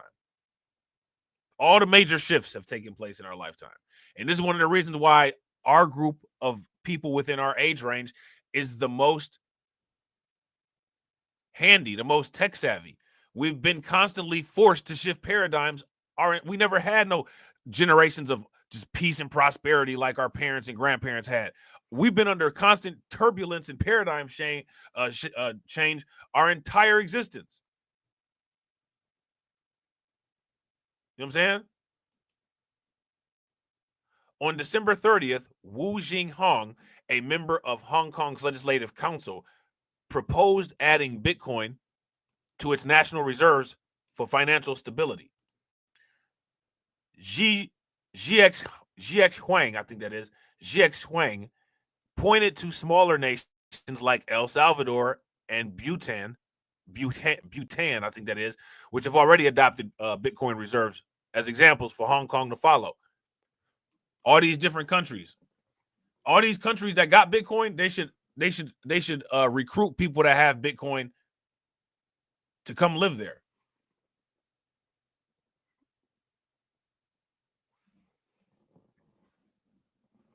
Shout out to Win Loser Rug. I appreciate you, bro. Yeah, me and Izzy was supposed to go live today, but I think he was tired. So, you know what I'm saying? Izzy be going hard in the paint.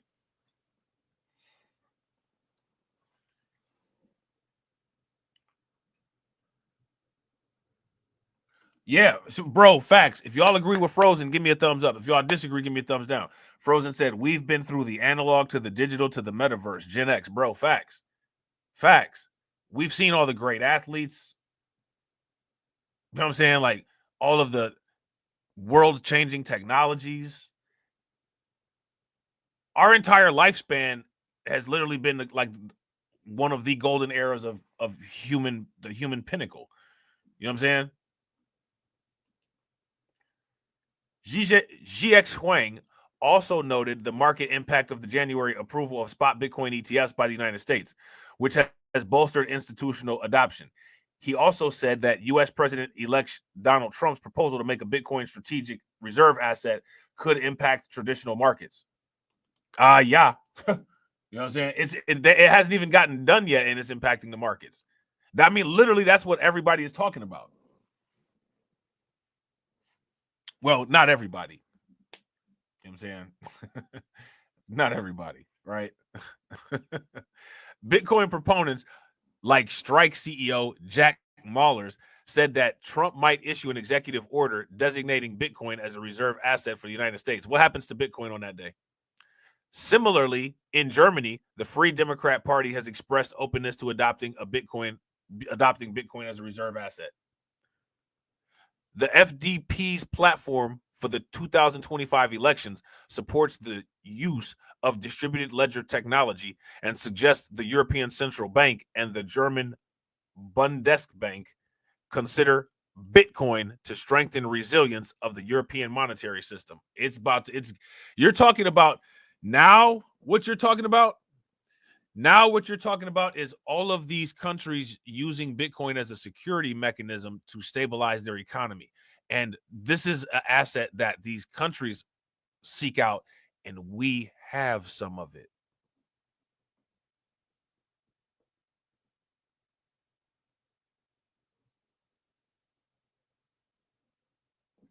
Wait till they start coming up with strategic when they can't get any more, right? When they can't get any more Bitcoin, wait till the countries start coming up with strategic liquidity reserves or strategic Bitcoin loans, and they'll pay us to hold our Bitcoin so that they can just say that they have it. Bruh. Let's go. You know what I'm saying? Let's go. You know what I'm saying? Shout out to my man, the specialist, bro. I appreciate it. We getting towards that goal, man. That's what's good. Make sure y'all show the specialist some love. Throw some flames, some radiation emoji, and some ducks in the chat for the specialist for funding the organization. He said, "Cook, bro. What you want? Cat or dog?" You know what I'm saying? You want some good meme home cooking? You want some good meme home cooking? What you want? Cat or dog? In Springfield, Don't push me, ain't Donald Trump trying to grab him by the... Said it was some Haitians somewhere out in Springfield. Women doing cartwheels. Have you seen Garfield? Have you seen Snowball? This about to snowball. I'm about to go off. I can't let this go on. Miss me like an airball. Tell me when my cat is coughing up like a hairball. I gotta tell them if they even put the fingernail on Santa's little helper to turn them to hamburger helper. Somebody better help them, cause I'm going to jail for showing them fellas helter skelter. Usually I'm content, but if you touch my dog, then I'm turning into John Wick. I'm lit. Bird better drop it. If you touch my pet, then I'm pulling up like CrossFit. Thought overseas where they said Hello Kitty, but it ain't there, it's right here in your city. When I turn my back, now the cat goes missing in the where my peoples is at. Does anybody know where he flipping at? Cause I heard they putting claws on felines, I'm mad. And my cat disappeared just like Felix the cat. And they got paid back. Thought she was a goner, but the cat came back. If you ain't a pussy cat, say drop that cat. Drop that cat. Drop that cat. Got paid back. Thought she was a goner, but the cat came back. If you ain't a pussy cat, say drop that cat. Drop that cat. Drop that cat. they're eating the dogs, they're eating the cats. Eat the cat, eat the cat. They're eating the cats, they're eating the dogs. Eat the cat. Drop that cat.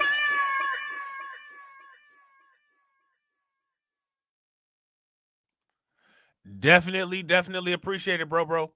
Definitely appreciate it. We got something up on that goal, man. That is what is good.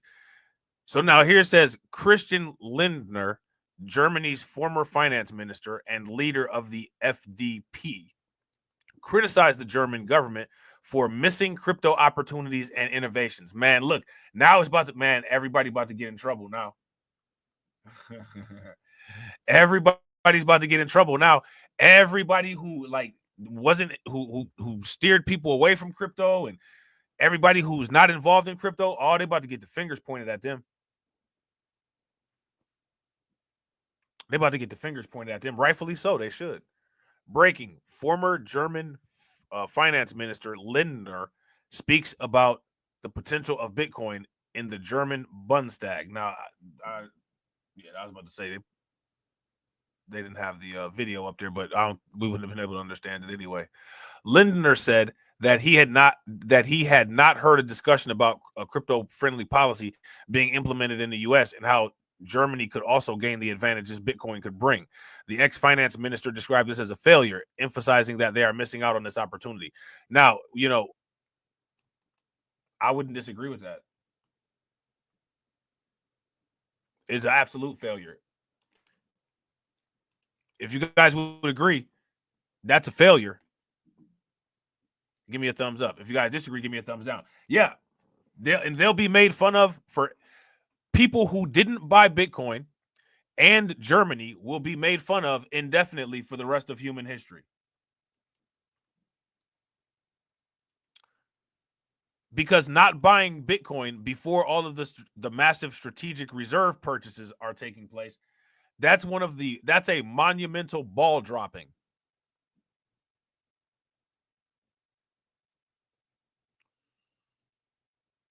That's a monumental ball dropping. If you guys would agree that that's a monumental ball dropping, give me a thumbs up. If you don't think that it's a monumental ball dropping, then give me a thumbs down. Let me see something real quick.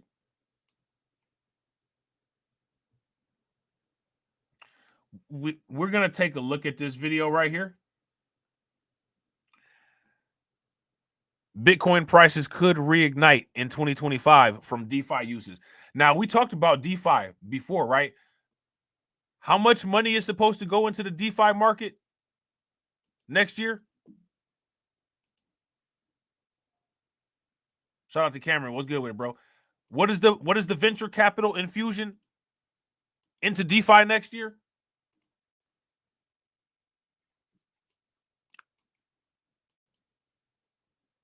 Let me know. What's that going to do for your portfolio? And we're going to keep talking about crypto right now because, of course, it hit a lot of milestones in 2024. Bitcoin surpassed 100,000 on the back of President-elect Trump's election victory. But Bitcoin is having a little bit of a fizzle to end the year. So what could be next for crypto as we move into the new year? Joining us now, Joe McCann, founder, CEO, and CIO at Asymmetric, and sticking with us, Steve Sosnick, chief strategist at Interactive Brokers. Joe, thanks for being here. You probably just heard the tail end of our conversation about MicroStrategy and its strategy this year, which is also something that's sort of been a hallmark, I guess, and has gotten a lot of attention here in 2024. So we saw the huge run up in Bitcoin in anticipation of, and then in reaction to, Donald Trump's victory. When he actually takes office, are we going to see any kind of a sell the news, or what? How much do you think Bitcoin will be reactive to policy changes? Yeah, I mean, it's a great question, Julie. So I think first, for 2024, there were three major catalysts. First being the ETF, second being the Fed's easing policy, and then third, of course, the election. So the obvious question is, well, when Trump actually comes into office, what happens to the price of Bitcoin? Are things already priced in? And what we're seeing in the options markets, there's a significant amount of open interest for the end of January strike, as well as pretty elevated vol structures for end of January. What that suggests is that people are anticipating a run up in price again. And we saw this happen with the ETFs in January of this year. Subsequently, there was a pullback. That should be expected. I think the key thing to understand with crypto or Bitcoin in general is a very volatile asset class. Now, the volatility is starting to subside because it's becoming more mature. So as we move into 2025, we expect continued institutional adoption, as well as some of the potential wild cards like a strategic Bitcoin reserve. That could actually hitting that gold. That's what's good. Shout out to Brooklyn Queen. I appreciate you, Brooklyn Queen. Make sure you guys show Brooklyn Queen some love. Please throw some flames, some radiation emoji, and some ducks in the chat for Brooklyn Queen for funding the organization. How do you think that we fund this organization, huh? We're not exactly the march of dimes. Definitely appreciate you. Definitely appreciate you.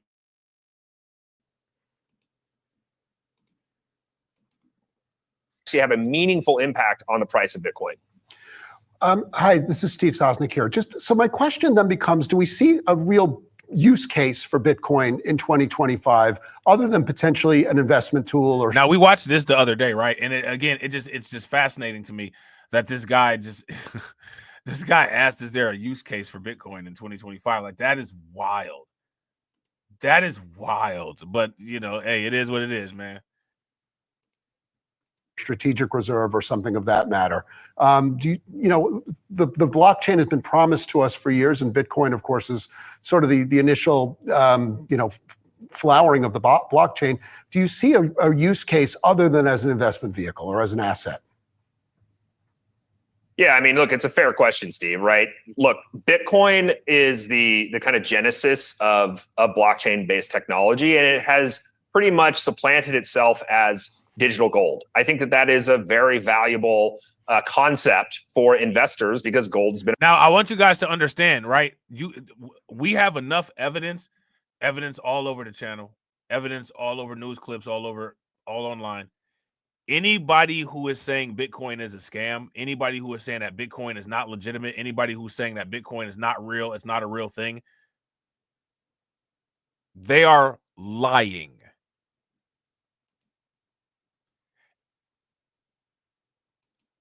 And you have to ask yourself the question, how accepting of liars are you? If you're accepting of liars, if that's something that's okay with you, if you're willing to make concessions about that because of your personal ethics system or your personal dedication to particular people, that's your choice. Just understand that that's what you're doing. Just understand that that's what you're doing. And another question that you should ask yourself is, I'm watching clear-cut evidence of this every day, yet this person is lying. What's the motive? What's the motive? Been around for hundreds of years as, an inflation hedge or a hedge against financial stress. At Asymmetric, we actually are a venture capital fund as well, and we invest in specifically out of a fund in early stage companies that are building on Bitcoin. So there's actually facts. Shout out to Carlton. Carlton said Da Vinci proved that Bitcoin is real. Bro, facts. Not only did Da Vinci prove that Bitcoin is real, he told people just $1 freaking dollar. Do you see what they did? They did the same thing to Da Vinci that they do to me.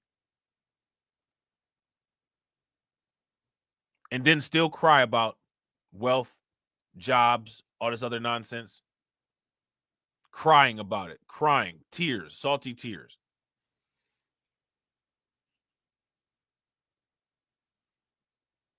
Right. Shout out to Win Loser Rug. Win Loser Rug said they are ignorant, the type to avoid Bitcoin but gamble on sports and go play the pick 4. It's ridiculous. Actually a proliferation of companies that are utilizing Bitcoin at the settlement layer to build interesting, call them decentralized financial products that currently exist in places like Ethereum and Solana. Now, the big difference is other chains are well ahead of Bitcoin. However, Bitcoin has the largest, market cap, and the value associated with Bitcoin is yet to kind of feed into some of these new DeFi applications. But there's been a tremendous amount of developer activity that's I want y'all to understand, understand this. When you're watching these live streams, do you guys notice when it comes to other live streams, I mean, the chats just go crazy. I mean, everybody is saying everything all at one time, right? But when it comes to these live streams, in most cases, it's only the regular people that really chat a lot. Nobody really else ever says anything. That is evidence of the extreme knowledge gap and common sense gap that exists. Because when people know stuff, they can't shut up. When people don't know stuff, they do shut up.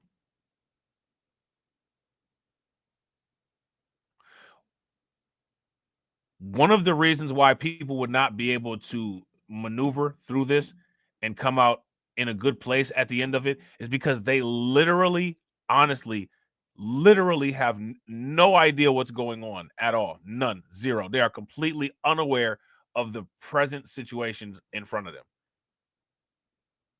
while talking like experts about everything. Like, make it make sense. happen in the Bitcoin space. So I think you'll see actually a number of use cases. You mentioned potentially Michael Saylor lending his Bitcoin. Well, there are protocols now that already exist for Bitcoin lending. This is just an example of the type of innovation that is going to continue to come with real use cases on Bitcoin in 2025. Joe, we've talked to a lot of folks about policy changes that could come, and a lot of that policy change has to do with getting out of the way, it seems like, on the part of regulators. What changes are you expecting for those businesses that you're investing in? Because it seems like you've been... Shout out to Win Lose a Rug. Win Lose a Rug nailed it. That's it. That's exactly what it is. Win Lose a Rug said, you're not roasting anyone, bro, or talking about something that happened to us. Bro, facts. Again, remember when I told y'all it was two monoliths? I'm telling you, like, these people that think that they're anti-Democrats, they under quality control too.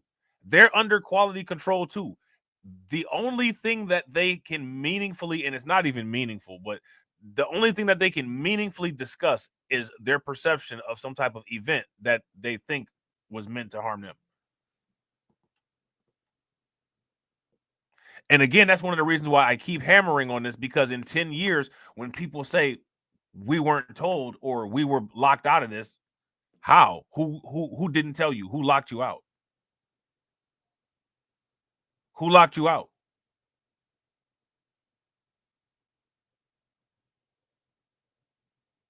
There's not going to be any black and white pictures of anybody guarding any cold wallets saying you can't get your Bitcoin. None of those. That's not going to exist.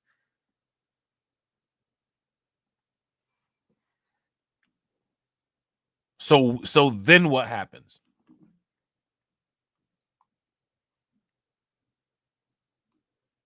Then what happens? Yeah, shout out to AB Promotions. AB Promotions said, y'all ever be in a bodega or a liquor store and watch people buying hundreds of dollars worth of lottery tickets? I'm like, bro, y'all could just buy some Bitcoin and call it a day. Put it up on Cash App and keep it pushing. It's wild.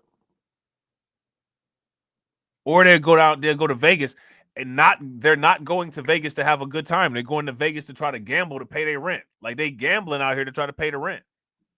If I buy lottery tickets, Mega Millions and Powerball only when it goes over $1 billion. And the reason why is because, I mean, why not? It's over $1 billion and it only costs what, like $3? If it go over $1 billion, you know what I'm gonna buy. If I win, you already know what I'm gonna buy. You know what I'm saying? I'm about to win that shit and go buy some Bitcoin. You know what I'm saying? I wonder how many lottery winners buy Bitcoin, bro. Hey, bro, facts. So if you guys agree with Win, Lose, or Rug, throw some flames in the chat. If y'all disagree, give me a thumbs down. 10 videos a day of what happened to this black person. Swing back.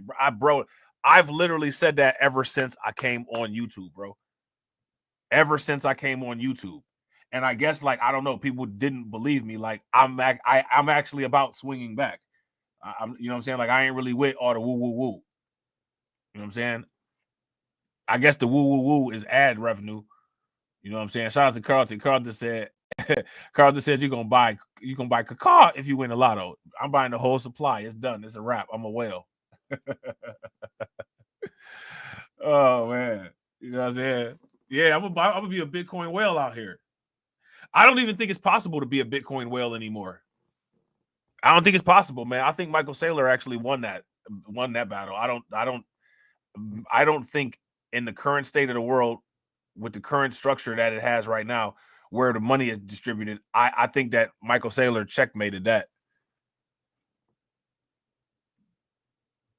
You know what I'm saying? He checkmated that on some common sense stuff. You know what I'm saying? Already doing it, right? The companies you're investing in are doing that work. How much easier will it be? Will it not be meaningfully different? Or, what are you expecting? I mean, hey, shout out to Black Free Thinker. Make sure y'all show Black Free Thinker some love. Black Free Thinker said, Happy New Year, Rob and chat. Yo, we appreciate you, bro. Happy New Year. This is the first day. This T-1. You know what I'm saying? T-1, bro.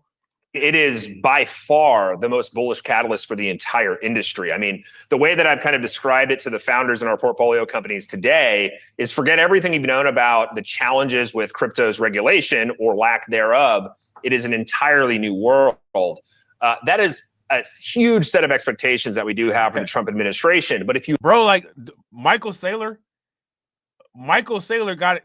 Most people don't even know what his business does, bro. You know what I'm saying? Like he got it so good. His business don't even have to. They could just come in, have a office party every day, and go home, and just that's just what they do, because the Bitcoin is working for them. They don't even have to do nothing. They could just have an office party all day. Just, you know what I'm saying, bring in veggies and ranch dip, you know what I'm saying, order pizza, and, you know what I'm saying, talk about a couple charts, play some video games, and go home. Like, they ain't even got to do nothing. Like, that's crazy, man. You look at the appointments that he's put in place, these are real builders, folks like David Sachs, and even getting advice from folks like Mark Andreessen, bringing, I would say, just common sense to enabling founders, innovators, and entrepreneurs to build in the United States. And so from a pure regulatory standpoint, I think there's some basic blocking and tackling that will occur. One being the stablecoin bill will likely get pushed through. Will we see the market structure bill come to Now, I haven't heard about this quote-unquote stablecoin bill. How many people have heard about the stablecoin bill? If you guys heard about the stablecoin bill, give me a thumbs up. If you guys have not heard about the stablecoin bill, then give me a thumbs down. And shout out to everybody watching. I appreciate you guys. If you all haven't hit that like button yet, wherever you're watching that, please do me a favor, take a moment, hit that like button. Also, if you guys haven't hit the bell, please take a moment, hit that bell. And also, please share the stream to your social media. a vote and pass. That's kind of TBD. But ultimately, what we're looking for is clarity. And I think some of the folks that he has put into positions at the SEC, some of the financial services committees, et cetera, are not looking to just allow sort of a cowboy. I want to be like Mike. Oh, man. Want to be like Mike. That's hilarious. They're going to have Michael Saylor dunking a Bitcoin on a Wheaties poster. Hey, yo, that's a merch idea right there. That's a merch idea right there, bro. We need to superimpose a Bitcoin over a basketball and put Michael Saylor's head on top of Michael Jordan. You know what I'm saying? And make a Wheaties poster of Michael Saylor dunking a Bitcoin into a into a basketball hoop. You know what I'm saying? Yeah, dunking over Elon. Elon sitting there like Patrick Ewing. Like environment as it relates to crypto, but bringing common sense regulation so that crypto can actually thrive in the United States. To that point, Joe, then where's the sort of the happy medium of regulation? Because obviously crypto grew up in an environment, when it was the Wild West and it had its first flourish then. Now, obviously, there's a lot of people, as it becomes more institutionalized, more held by retail, ETFs, et cetera, there is sort of a need for regulation. What, broadly speaking, where do you see that intelligent regulation ending up? Yeah, I mean, from my perspective, it is as simple as, are crypto assets securities or not? I would argue, and I think the entire industry would argue, that they are not. The CFTC has currently argued that they are not. We have had... Now, I want to ask you guys a serious question, right? When it comes to your quote-unquote cryptocurrency portfolio or any portfolio that you have in your life, do you all have a quote-unquote income design? Do you all have a quote-unquote revenue engineer? If you guys do, give me a thumbs up. If you guys don't, then give me a thumbs down. Most people, many people, when they create their portfolio of assets or portfolio of goods, in most cases, they're looking at quote-unquote capital gains. Me, not so much. I've always been the type of person who likes to accumulate things.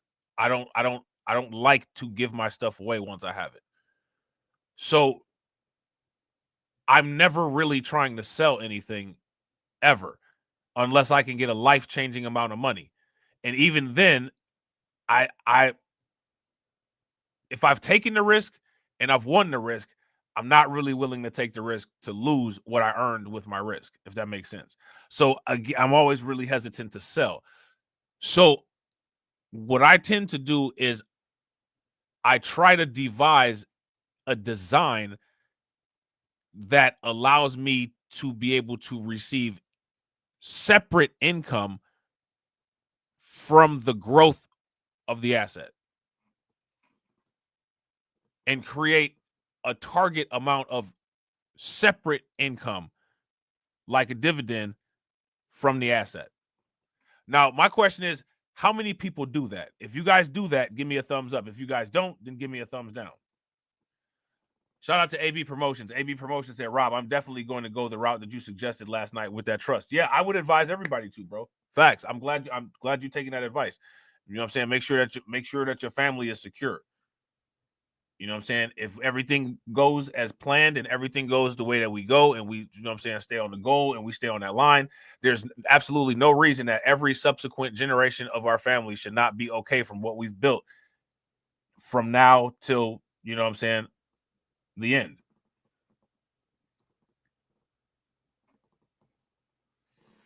If you guys would agree, give me a thumbs up. If you guys would disagree, give me a thumbs down.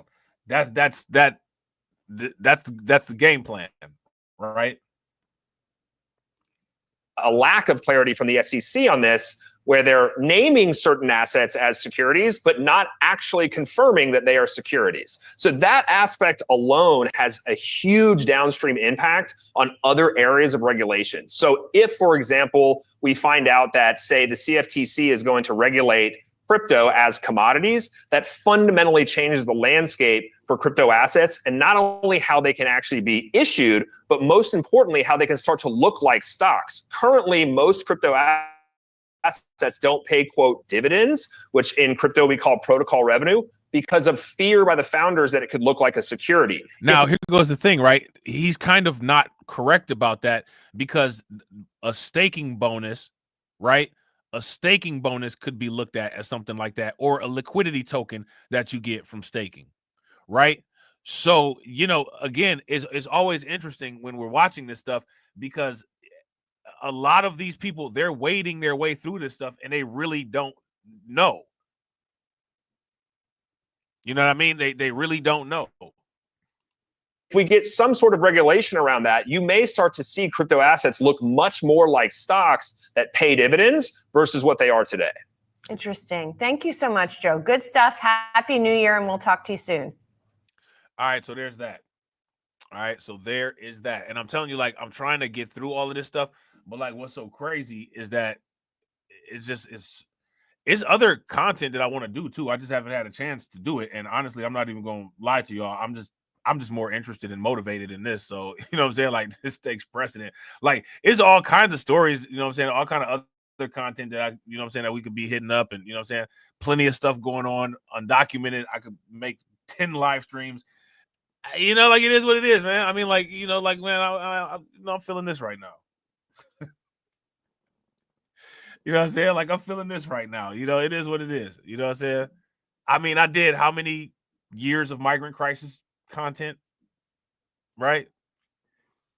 I got how many videos of undocumented bros, the channel undocumented. You know what I'm saying? Like, I mean, you know, and, you know, people watch that stuff sparingly anyway, right? You know what I'm saying? Like, I ain't trying to be funny, man, but, you know, like, I don't really be feeling like sitting there repeating the same stuff all the time. You know what I'm saying?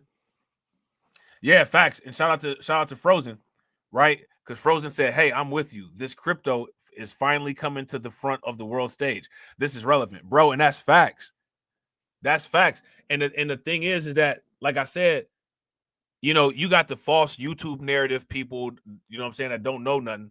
But, you know, people like Frozen, people like Shatera, people like Katsy, people like Izzy, you know what I'm saying? People like Get Noticed with Nikki, people that know me, like, outside of YouTube, that have known me for years before I even made a YouTube channel. Bro, I've literally been on this since 2017. Been on this since 2017. I haven't changed my stance on this at all. And I'm definitely not about to change stances to fit in with people. I could care less. You know what I'm saying?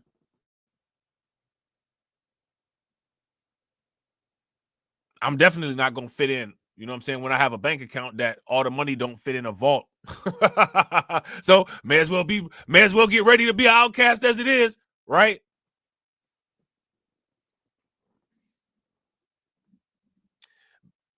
May as well get ready to be an outcast as it is. Hootie hoo! Tight like hallways, pimped out always.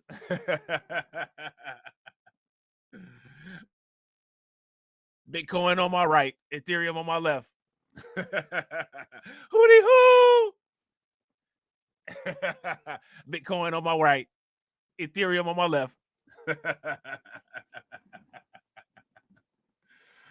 Oh man, it's that Southern playalistic cryptocurrency music. Gonna hit the exchanges. Better make sure you don't abuse it. Them prices getting high. High.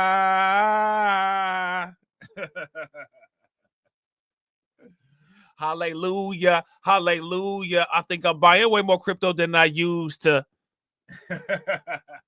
I'm just a holder doing what the holders do.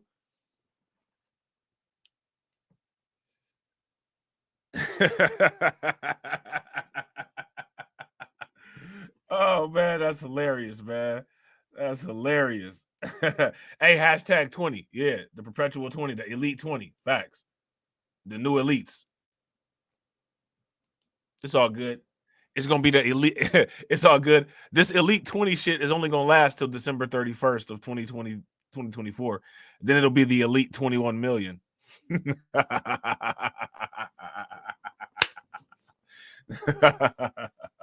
I'm laughing at you. You know what I'm saying? I'm laughing at you now. They told me I was ugly. I would never crack a smile.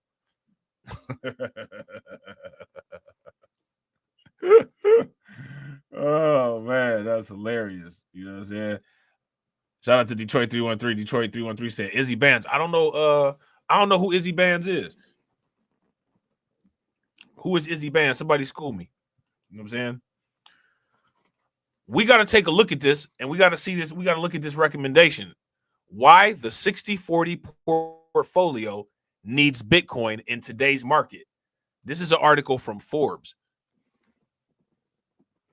Now, I want to ask you guys this question. What's a 60-40 portfolio? Is that like 60% debt, 60% equity? What's a 60-40 portfolio? Sounds like some type of insulin for diabetics.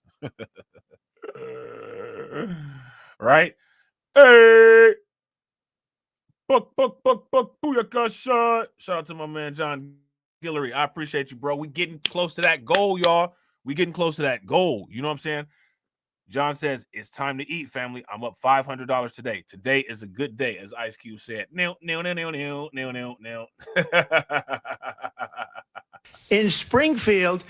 So don't push me. Ain't Donald Trump trying to grab him by the... Said it was some Haitians somewhere out in Springfield. Women doing cartwheels. Have you seen Garfield? Have you seen Snowball? This about to snowball. I'm about to go off. I can't let this go on. Miss me like an airball. Tell me when my cat is coughing up like a hairball. I gotta tell them if they even put the fingernail on Santa's little helper to turn them to hamburger helper. Somebody better help them, cause I'm going to jail for showing them fellas helter skelter. Usually I'm content, but if you touch my dog, then I'm turning into John Wick. I'm lit. Bird better drop it. If you touch my pet, then I'm pulling up like CrossFit. Famous a pity. Gone overseas where they said Hello Kitty. But it ain't there, it's right here in your city. When I turn my back, now the cat goes missing in the where my peoples is at. Does anybody know where he took with that? Cause I heard they putting claws on felines, I'm mad. And my cat disappeared just like Felix the cat. And then got paid back. Thought she was a goner, but the cat came back. If you ain't a pussy cat, say drop that cat. Drop that cat. Drop that cat. Got paid back. Thought she was a goner, but the cat came back. If you ain't a pussy cat, say drop that cat. Drop that cat. Drop that cat. They're eating the dogs. They're eating the cats. Eat the cat. Eat the cat. They're eating the cats. They're eating the dogs. Eat the cat. Drop that cat.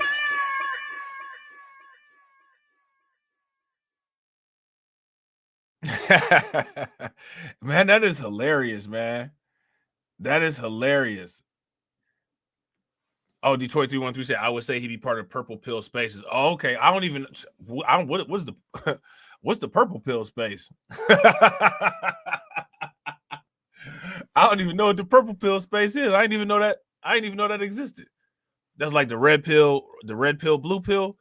They mixed them together. They made a little hybrid, some grape flavor. You know what I'm saying? Some Diamond Tap. Oh man, that's hilarious. You know what I'm saying? Yeah, man. What is this? 60-40 portfolio. Let me ask y'all this. How many of you all have a 60-40 portfolio? Oh, okay. Shout out to Win Loser Rug. Win Loser Rug said purple pill simp in a masculine way. Oh, okay, I got you. So those aggressive simps that they like alpha beta males. Like the aggressive alpha beta male. Like when Ice Cube was like, oh, that's a female. That type shit. Oh, it's a female. You know what I'm saying?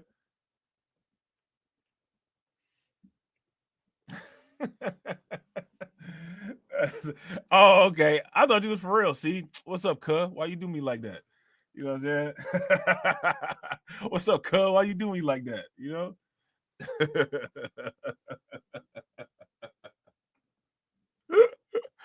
Oh man, that's hilarious. So check this out. We got to figure out why Forbes has this article in here talking about the 60-40 portfolio needing Bitcoin in today's market. Now, let me ask you guys this question. What is unique about today's market where something like quote unquote Bitcoin would be needed? And what would it be needed for? And shout out to the little channel, man. Shout out to the little channel. Shout out to Tales from the Cryptocurrency Junior, man. They actually got people in the chat today. You know what I'm saying? Shout out to DC Precise. DC Precise says, "Isn't it bonds and equities?" I think so. I think 60% equity, 40% debt, maybe. Whatever it is a mix. You know what I'm saying? 60 and 40 to 100%. You know what I'm saying? But they're saying that Bitcoin should be introduced. That's interesting.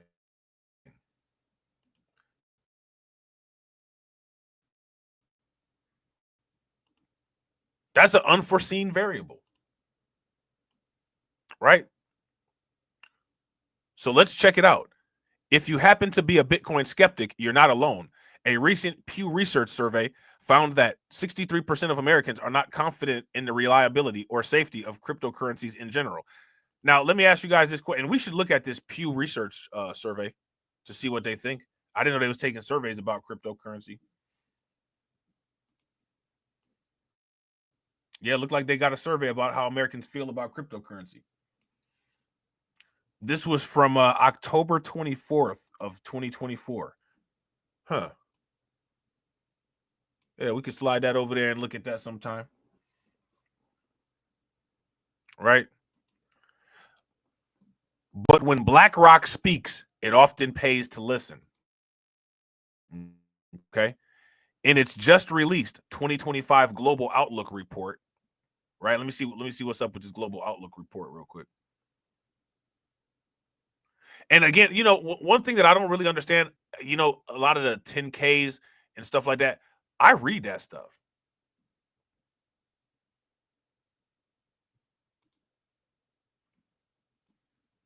I read a lot of that information, man. It's some very interesting stuff that they have in some of these.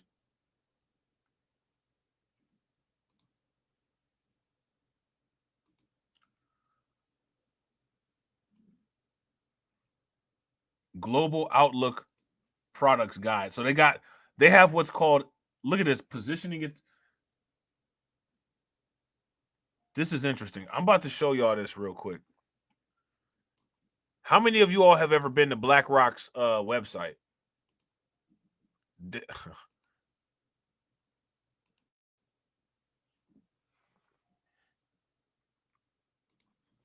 If you guys have ever been to BlackRock's website, give me a thumbs up. If you guys haven't, give me a thumbs down. We should really, really look at this. Hold on.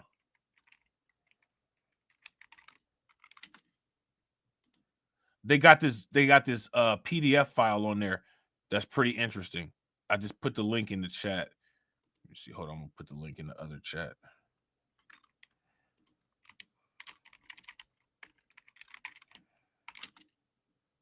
That might now we've been talking about the call-in shows, right? And y'all been killing it, and I owe y'all some call-in shows.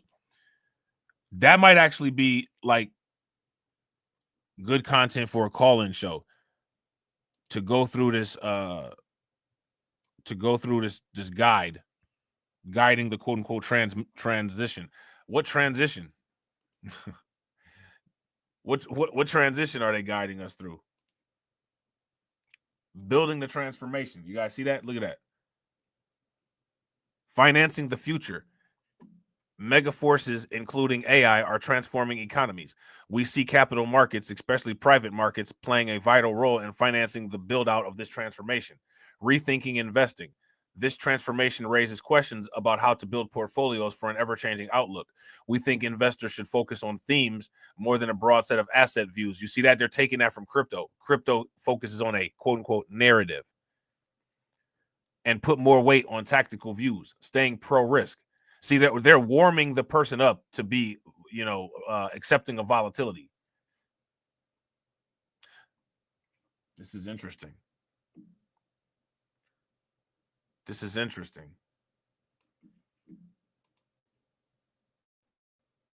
Mega forces like the rise of artificial intelligence and geopolitical fragmentation are transforming economies. That means investors can no longer view the world in terms of business cycles or temporary deviations around stable long-term trends. Understanding the forces reshaping global economies can help investors identify unique opportunities. Our 3 investment themes as we head into 2025 are: number 1, financing the future; number 2, rethinking investing.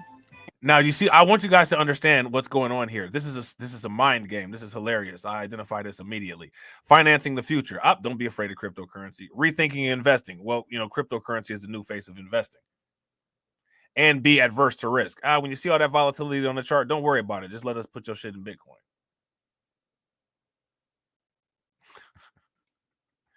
Mega forces like the rise of artificial intelligence and geopolitical fragmentation are transforming economies. That means investors can no longer view the world in terms of business cycles or temporary deviations around stable long-term trends. Understanding the forces reshaping global economies can help investors identify unique opportunities. Our 3 investment themes as we head into 2025 are: number 1, financing the future; number 2, rethinking investing; and number 3, staying pro-risk.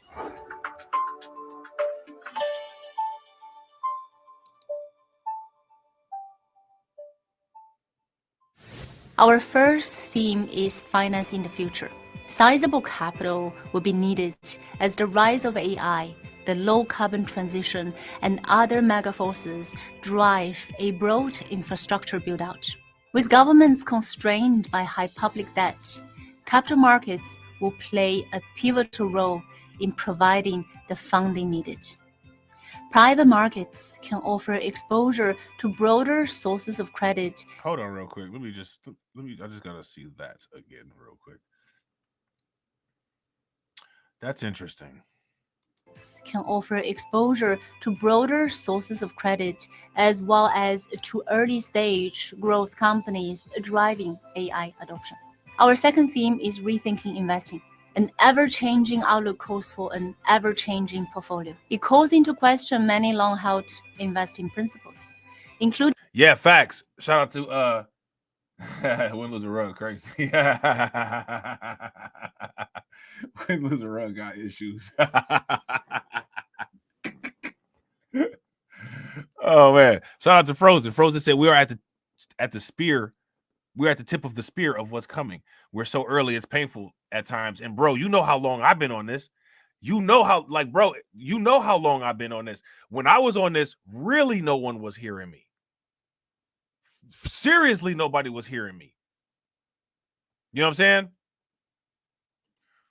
Shout out to John Guillory. John Guillory says we're going to be the new BlackRock called Meter Coin Group because we are disrupting all the markets. Yeah, facts. Facts. I mean, you got... This is what I want y'all to understand. I've been making this type of content and like trying to get people to understand this stuff and see this stuff forever. And you got people that pay BlackRock millions of dollars to do this kind of work. Like they put that that prospectus together, they paying them, you know what I'm saying, millions of dollars to do that. And the people that I do this for could have it for free at a professional level, and they snub their nose at it as if they can just go into the bank and get private client services. You guys see why I'm done?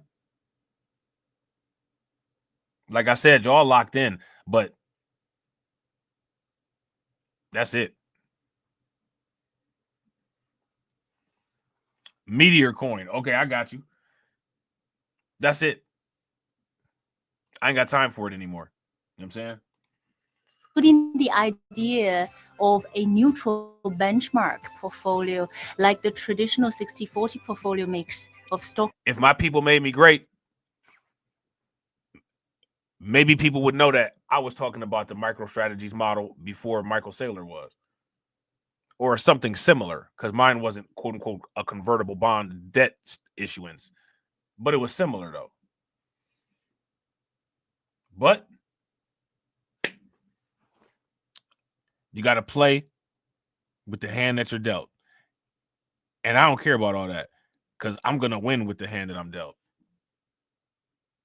You know what I'm saying?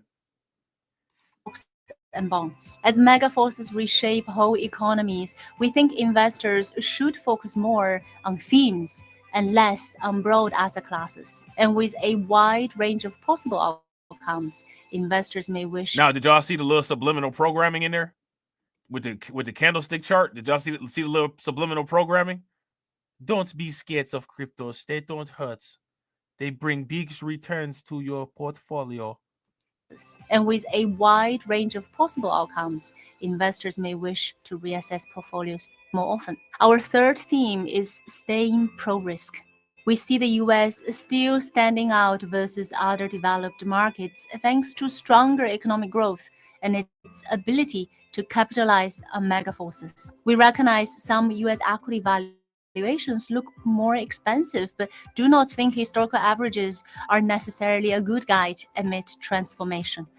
Valuations also tend to matter more for long-term returns than near-term ones. The bottom line is, moving into 2025, we think investors could benefit from viewing the world through the lens of transformation. We think that they could view the world through the lens of transformation. Do you all see the psychological tricks in this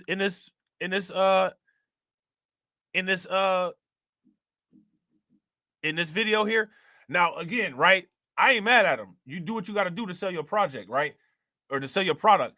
But it's just funny being in crypto. I know every angle that they're using to try to warm people up to it, because they know that the people that they're trying to sell these products to are some old school, ignorant people that probably are a bunch of trust fund babies that don't know anything except for invest my money for me because they never had to do it for themselves, right? So they're just giving them the script and saying, just, trust us here. I'm not mad at it, man. Done like pros, and they are the pros. They manage what, over $1 trillion in assets. Not mad at it. Not mad at it.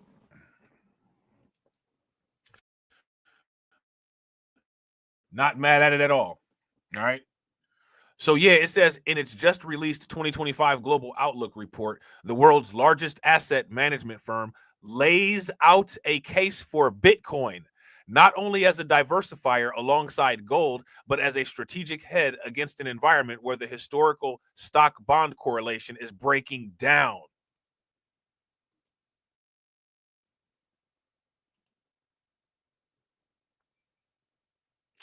Now, you know how everybody likes to get credit when they've been saying something for a long time? You notice how, people don't really like to give me credit about crypto?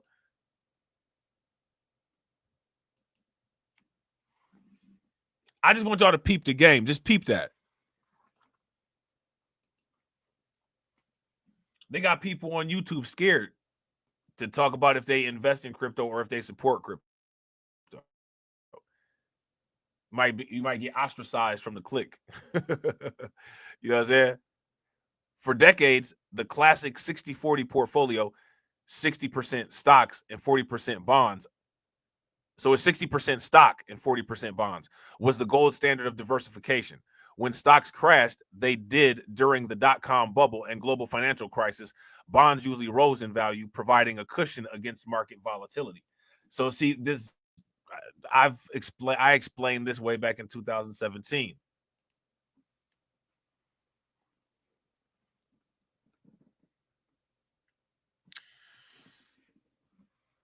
You know what I'm saying? But we're in a new regime now where this correlation has become increasingly unreliable. If you recall, 2022 was the worst year on record for U.S. stocks and bonds. Okay. BlackRock identifies this trend and suggests that investors need to look beyond government bonds for diversification. This is where gold and Bitcoin come into play. Both assets offer unique advantages and hedges and diversifiers, but they do so in different ways. Okay. BlackRock's case for a 2% Bitcoin allocation. Now, imagine if everybody looks at this stuff and says, you know what, we're going to start allocating 2% to Bitcoin in every single retirement fund. Let me ask you guys a question. What's this going to do for the price?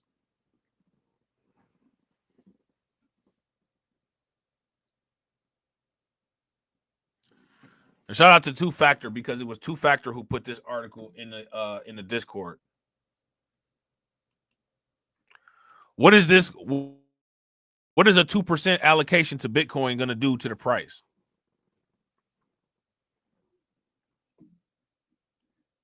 So now let me ask you guys this question. What happens if all of this stuff happens at the same time along with the Bitcoin strategic reserves? That's where you get those Omega candles and those God candles.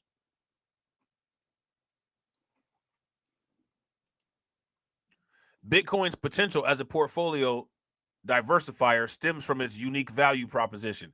It has a fixed supply of 21 million coins, and its demand is influenced by adoption trends, investor sentiment, and macroeconomic factors. In the days following the November election, Bitcoin surged above $100,000, with its market cap topping $2 trillion, just under 2% of the total value of global equities. Okay. Now, mind you, it did this by itself. Like, there's no like dedicated company dedicated to pushing Bitcoin. This is all just on its own.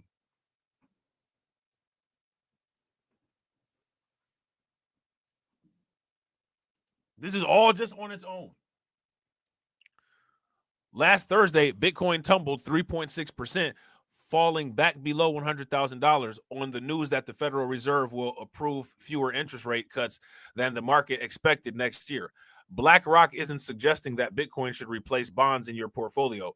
Instead, they're recommending a modest allocation, 1% to 2%, to capture its diversification benefits without significantly increasing risk. In fact, a 2% Bitcoin allocation provides a similar risk profile to holding the Magnificent Seven tech stocks: Apple, Microsoft, Nvidia, Amazon, Alphabet, Meta, and Tesla in a balanced portfolio. How can you, after reading this report, how can you with honesty say that Bitcoin is a scam? And now the experts are saying allocate 2%.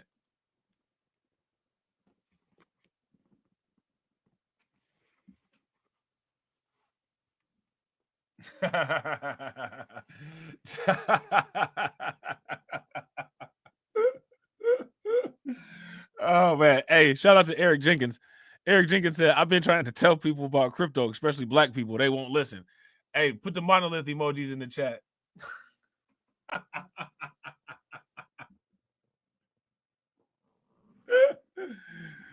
Hey man, forget it. Tell them once. Don't waste your breath anymore. Use the rest of your energy to just buy the dips. And when you get your mansion, make sure you never have the party at your house. The requirement is, if you want me to go to a party, I've got to go to the party at your house, and you've got to pay for everything.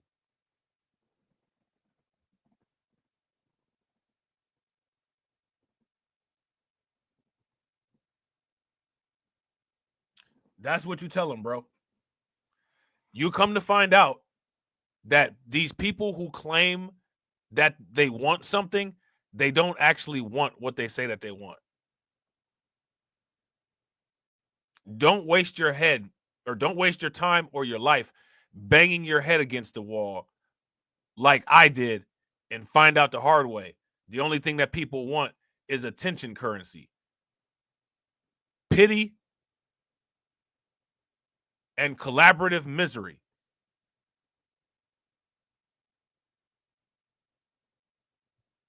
Only obsess over creating your own prosperity, bro. If no one is on board with you to try to gain more prosperity and to try to gain more power and to try to gain whatever it is that your goal is, if they're not on it with you, tell them you love them and keep traveling.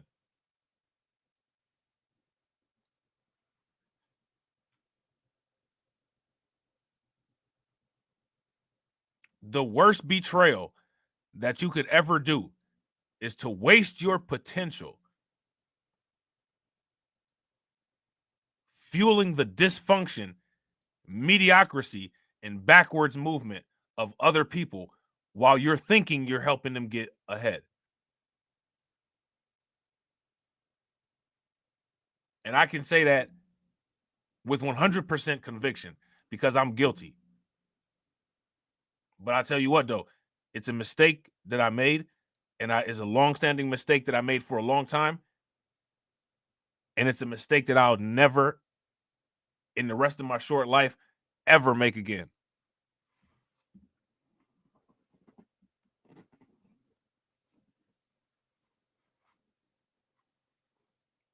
I'll never make that mistake again.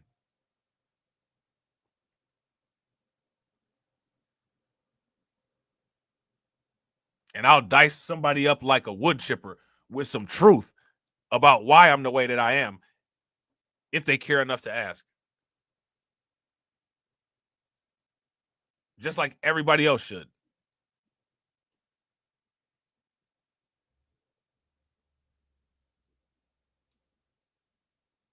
I don't like sitting around in pity parties. I'm a competitor. I'm aggressive. You know what I'm saying? I like to go heads up. I don't like walking around with my head down. But it seems to me that there's a lot of people that do. My advice, stay away from them type of people, bro. Stay far away from them. Don't even pick up the phone when they call. You know what I'm saying?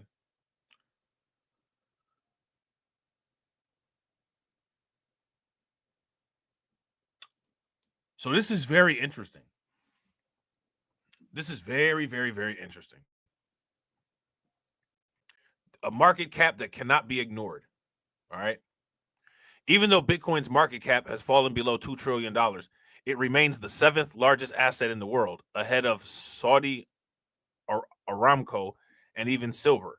The global gold market, by comparison, is valued at 17.8 trillion, 9 times larger than Bitcoin. But Bitcoin's growth trajectory is undeniable. Before its price declined, it took 40 ounces of gold to buy 1 Bitcoin. That's roughly double what it was at the beginning of the year. All right. So I want you guys to pay very close attention. This is how Bitcoin is performing in comparison to gold. Bitcoin doubled its value relative to gold in 2024.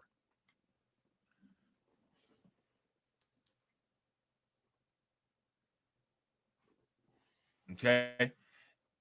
If you guys would agree, give me a thumbs up. If you guys would disagree, give me a thumbs down. So now, how do you look at a chart like this? How do you look at information like this? How do you look at this and say, oh, this is a scam? Now, shout out to, we got to go back to my man Eric Jenkins, right?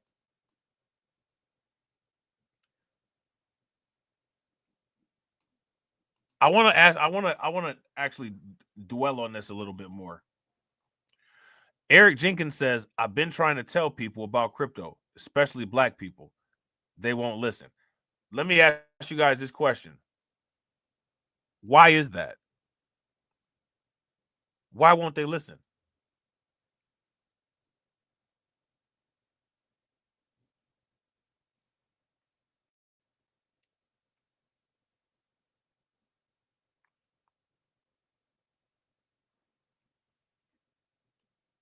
What would they listen to?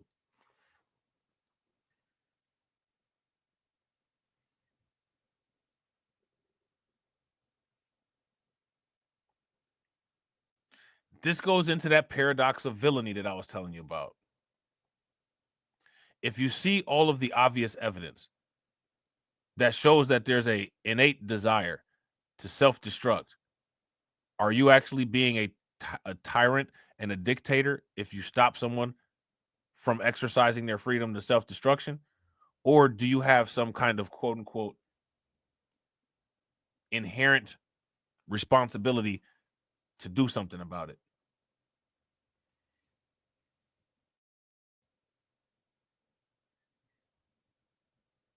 Yeah, Bitcoin will be multiple millions per coin. Yeah, possibly by the end of 2026. I want to know why people won't listen. But then they'll expect you to listen when they complain about being broke. I guarantee you that happens, right? I had to work 2 jobs today to pay my bills.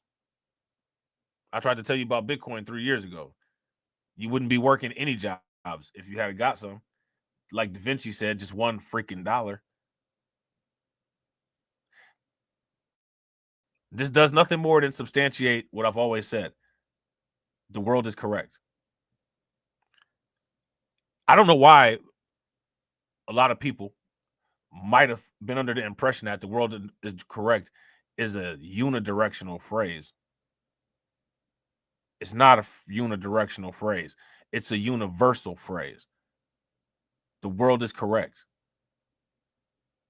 Everything, the way that it is, how we see it, is a result of actions and decisions that have taken place over time to lead us to the point where we are today. The world is 100% correct. This is the world that we made.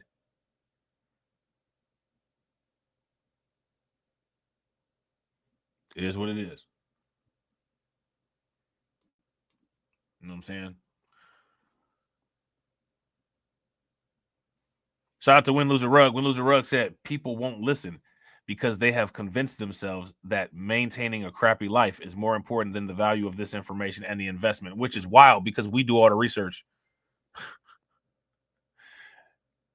I mean, like, you know, like, it's just insane. You know what I'm saying? It's just, to me, like, I've always had to have such a full schedule and I've always had to rush and I've always just been under so much pressure to get stuff done. I've been so, like, the task orientation is just built into me like some type of, like, trained universal soldier. So I kind of can't get out of my programming, you know what I'm saying? But I just don't expect people to be like psychotic like that, like me. I don't have that expectation. I actually have very moderate expectations because I have such low expectations for people, you know what I'm saying? But I just don't understand. It just leaves me speechless. Shout out to Frozen. Frozen said they're going to be playing your Ripple videos 10 years from now. Yeah. If all the old, I wish all the old videos that I had was still up from back in the day.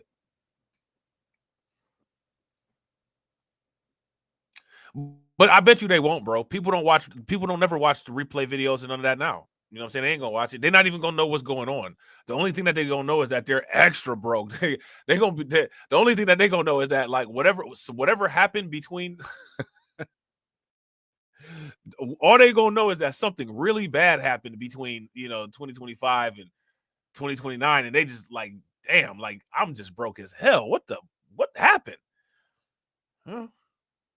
Yeah. Shout out to Brooklyn Queen. Brooklyn Queen said that slavery is/was a choice comment hit different. Hey,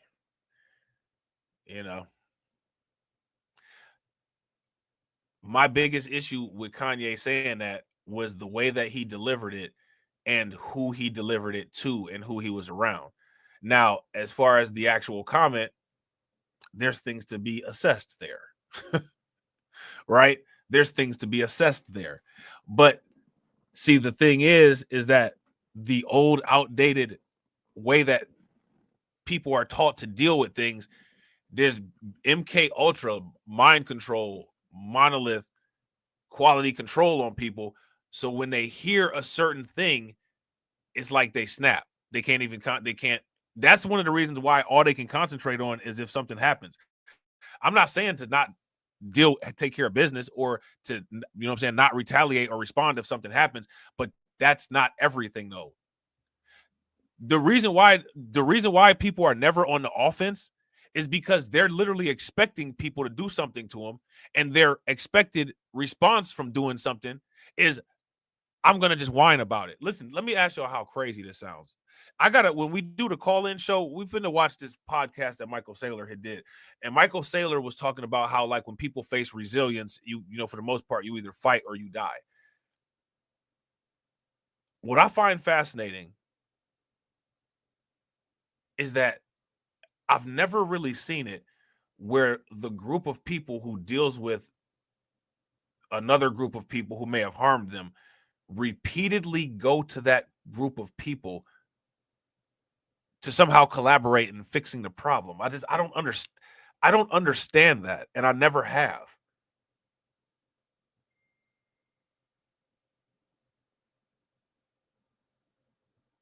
I don't understand that. I don't understand, after getting beat up by the bully, going to the bully and asking the bully to get you an ice bag to put on your, you know, on your wounds or, you know, on your bruises. I don't understand that. You know what I'm saying? Like, what? I never understood that.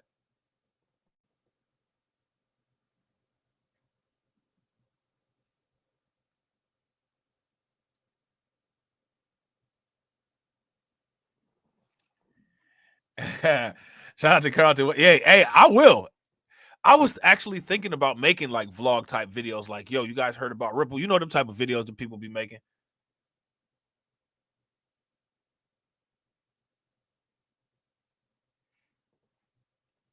See, but then I had to start shaving, and like I had to start dressing nice, and like my braids got to be crispy. You know what I'm saying? I ain't on that, man. I'm not no pretty boy light skinned dude. You know what I'm saying? Like, I ain't on all that. I don't trying to be all lined up and all that all the time for the camera. I ain't got time for that, man. I be doing too much. You know what I'm saying? I'll be werewolfed out here. You know what I'm saying? Like Zoe Williams. I be werewolfed out here, bro. You know what I'm saying? Like, I ain't got time to be sitting up there looking all lined up on some, you know what I'm saying, old design ass sideburn shit like Ludacris. You know what I'm saying? Ain't nobody on that. I be out here like the werewolf on them. He going along with the fox shit. Don't touch me! I'm about to change on your ass! I'll beat your ass with my elbows! Werewolf style!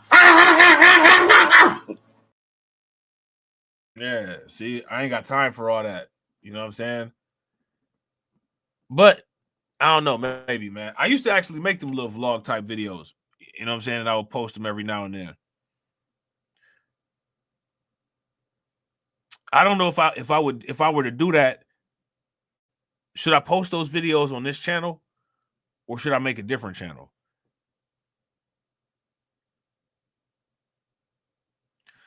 I've been thinking about doing some different type of content, like graphically, you know what I'm saying, besides just doing, you know, like the streams or whatever, you know what I'm saying? But I don't know. For whatever reason, it's interesting. It seems like regardless of who makes those type of videos, those videos tend to get a lot of views, like even when, you know, people just making them videos. You know what I'm saying? But I tell y'all what, though, shit, if the things go the way that I hope that they go, man, 2026, man, a whole new live stream setup. Like, it's about to be lit. That's all I'm about to be doing all day. I'm gonna just have money. Man, I'm about to just sit around and live. I'm about to just sit around and troll all day long. That's it. That's all I'm about to do. 24-hour trolling. Oh, man. Galaxy Digital's Mike Novogratz believes Bitcoin could match and even surpass gold's $17 trillion market cap within the next 5 to 8 years. That's a bold prediction, but it's not without merit. As more investors, institutions, and nations adopt Bitcoin, its scarcity becomes more pronounced, potentially driving prices higher. Okay. Dogecoin, the fun alternative with real unity. While Bitcoin has established itself as digital gold, Dogecoin has carved out a niche as a lighthearted, community-driven cryptocurrency with surprising staying power. Originally launched as a joke in 2013, Dogecoin has since grown into a legitimate digital asset with market cap in the tens of billions. And they talking about Dogecoin is going to $2 by the end of the year. If Dogecoin goes to $2, it's going to have close to $100 trillion market cap.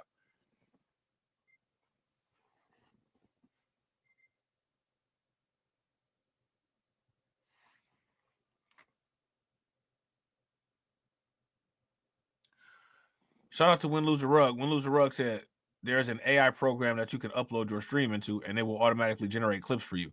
I've seen stuff like that, and the software that I use to edit my videos, it's got something like that too.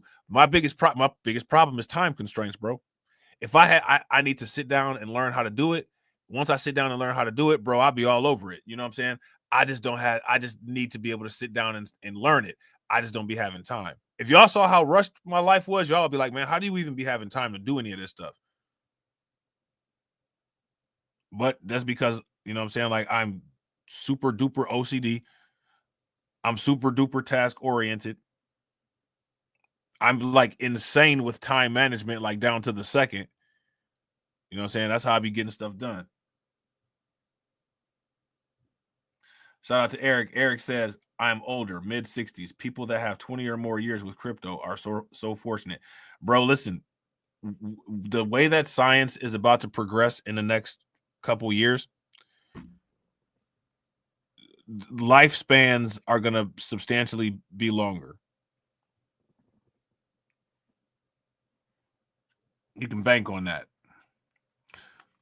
So, you know, life is like Bitcoin because you got a finite supply of time. But the benefit is you might have more than 21 million Bitcoin and you don't know. But then at the same time, you might have less. You know what I'm saying? Shout out to my man, AB Promotions. AB said, Rob, unfortunately, my AI shorts are proving that people only want the F stuff. Yeah, they do. That's all they want. And they want to be fake outraged about everything all the damn time so that then they can not concentrate on actually getting something done. You know what I'm saying? Yeah, that's all they want. That's all they want is the fuck shit. He going along with the fuck shit. Don't touch me. I'm about to change on your ass. I'll beat your ass with my elbows. Werewolf style.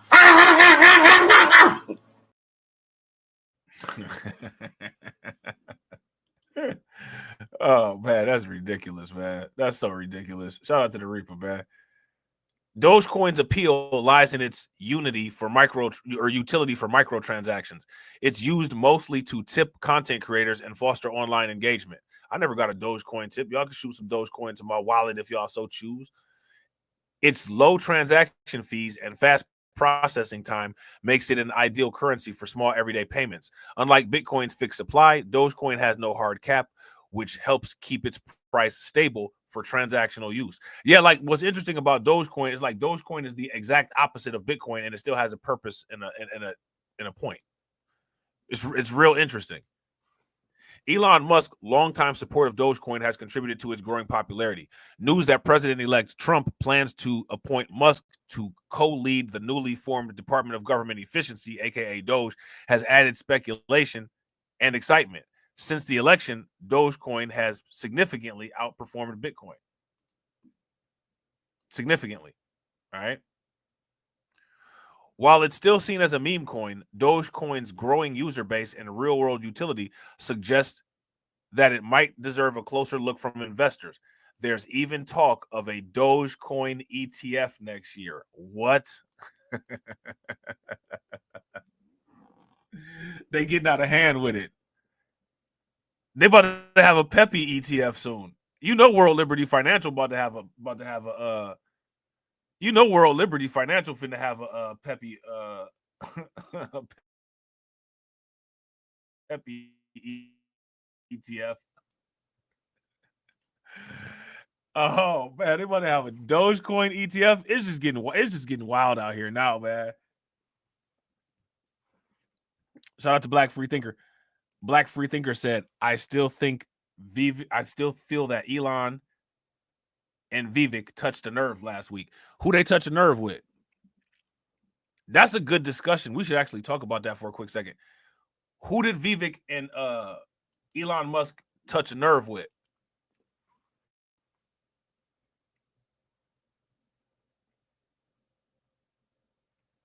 I heard that some things was said. I was busy looking up crypto. You know what I'm saying? But I heard they had said some things. Now, here go the thing, right? We know Vivek always say stuff, and we know that Elon Musk always say stuff. Black Free Thinker says Americans in general, but the white ones specifically. Oh, okay. I seen a lot of black people mad about it, which I found extremely interesting. A lot of black people made videos about it. A lot of black people made videos about it and like internalized it like they were talking to black people. But I don't know if people remember, but I don't recall really when Vivek Ramaswamy has held his tongue back in specifically mentioning black people when he decides to go in. Same with Elon Musk.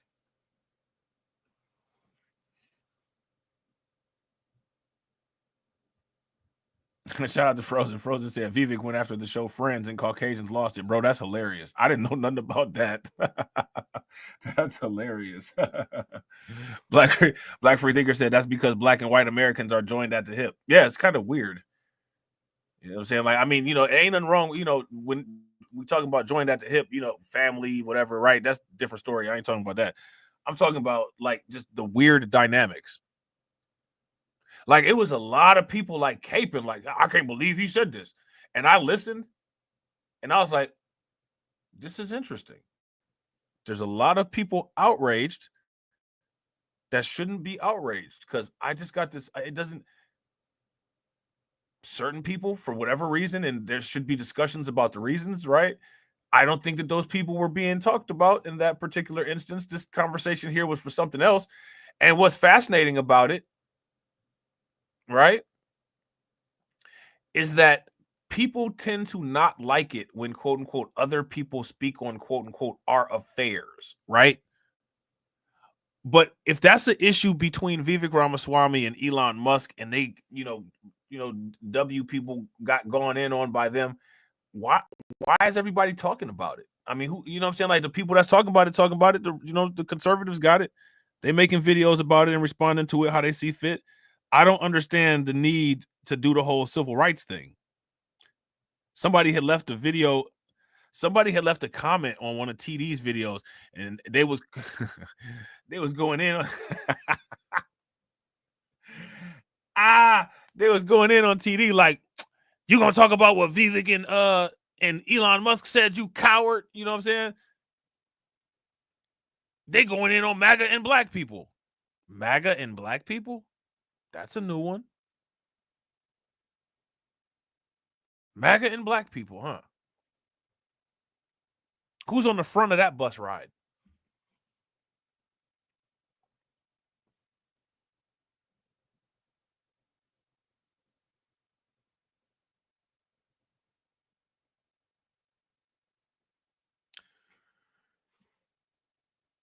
I don't care about that shit.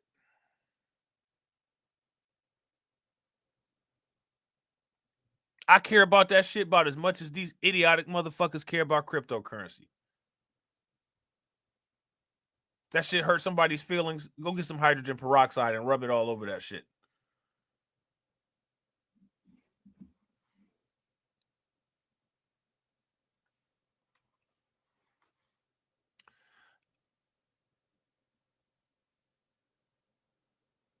Yeah, rub that hydrogen peroxide on that shit.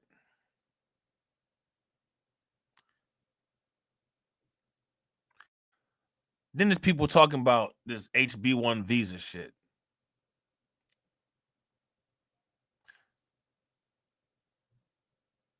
Isn't HB1 visa a document?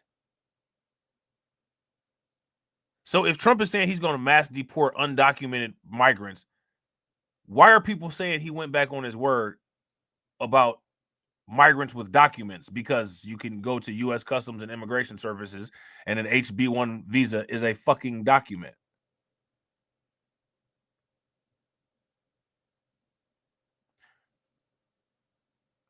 Those HB1 visa people,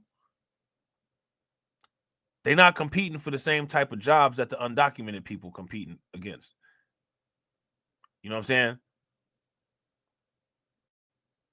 People that, you know, is competing to be a gold medal toilet bowl cleaner are not competing with brain surgeons. These are two different job classes. The undocumented population of migrants affects low wage, low skill employers or employment. The HB1 visa is a different animal that most people can't even identify.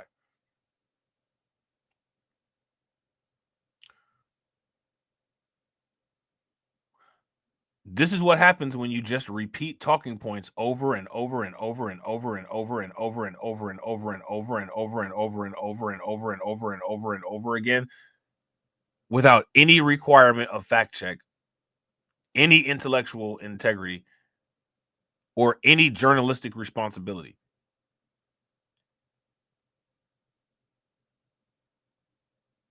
You know what I'm saying?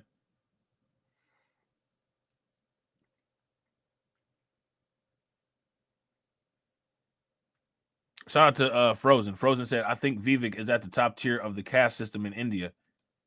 And that top tier have a disdain for everyone, especially Caucasians. Probably. You know what I'm saying? Him and Vivek Ramaswamy, or him and what's his name? Him and Elon Musk, they got it. You know what I'm saying? Him and Elon Musk, they got it. Now, what I want to know is, if it's not supposed to be no coalitions and no shit like that, why do people care so much about this shit? Like I said, I'll be 100% honest. I don't give a shit. I don't give two flying fucks about that shit. Entertainment purposes only. You know what I'm saying? Oh, he said that? Oh, well. You know what I'm saying? What's the Bitcoin price today? You know what I'm saying?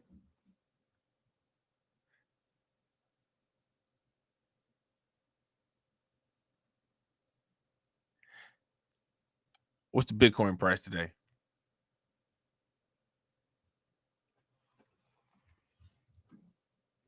Extra butter on the popcorn. You already know.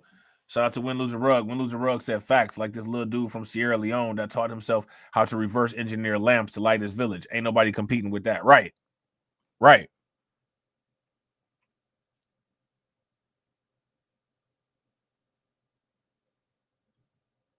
I don't understand. Like, so here's my question. What is, somebody tell me what the exact comment is that Vivek Ramaswamy and Elon Musk said.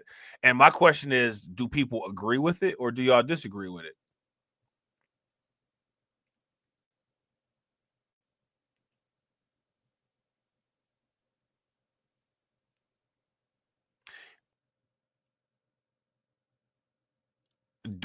All the time when I make the videos about the undocumented, you know, the migrant crisis and all that, I always ask the question, why is it that why is there so much competition for low-skilled, low-wage jobs?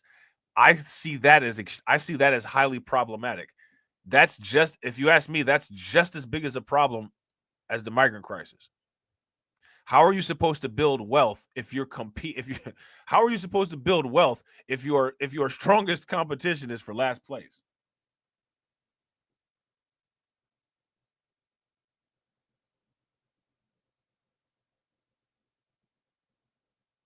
Like, I see that as a big problem.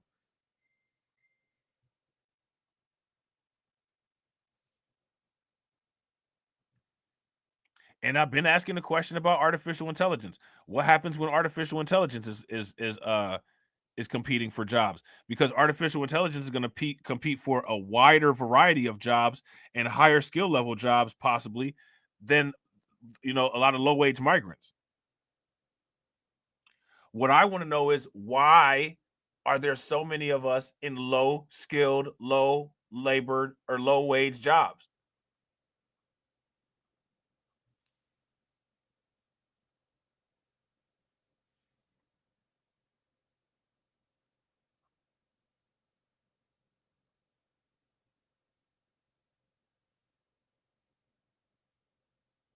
Why is that?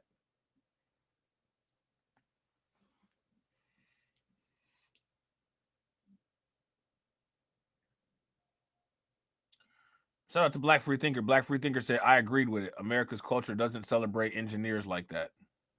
The culture doesn't support it.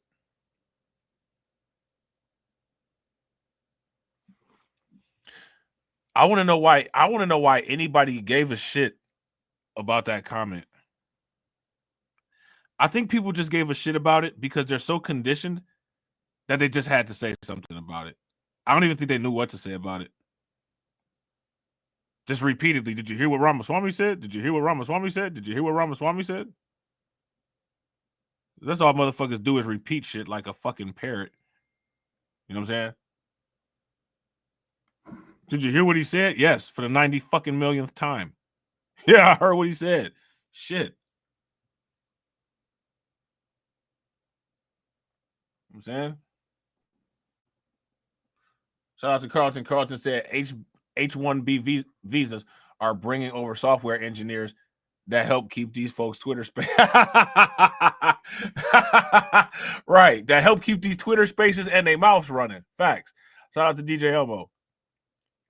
Carlton said the HB1 visas are bringing over software engineers to help keep these folks' Twitter spaces running. Bro, I'm dead. Here's my question, right? I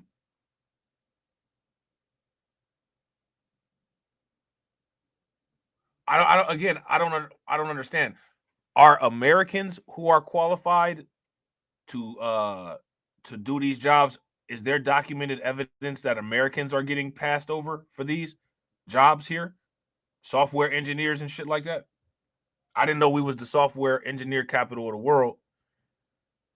I know the place where a lot of them people come from is somewhat considered the electrical engineering and software engineer center of the world. But I want to know who's getting passed up here in the United States.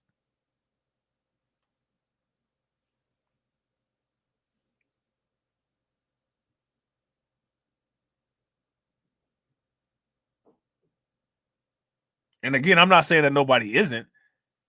I just want to know who is. I want to know where it's coming from.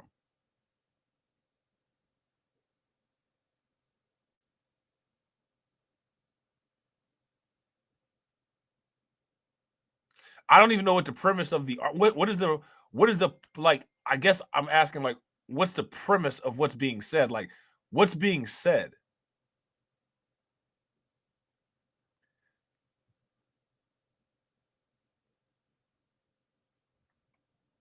And here's another thing. If you had bought enough Bitcoin, you wouldn't even have to worry about competing with no damn job. So there's that.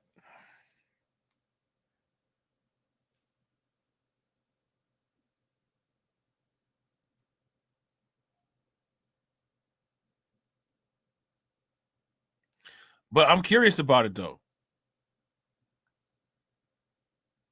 I need to go talk to my outrage counselor.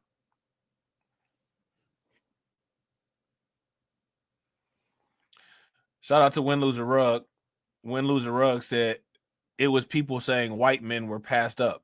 The quartering made a post on X about it. Now, were they passed up? Is that what actually happened, or were they not qualified? Because the same type of person that said that they got passed up, that Mindy Chick's brother said that he got passed up. I think what it is that there's a lot of unqualified people for professional jobs in the United States. And none of these people who are talking about getting passed up, none of them actually got passed up.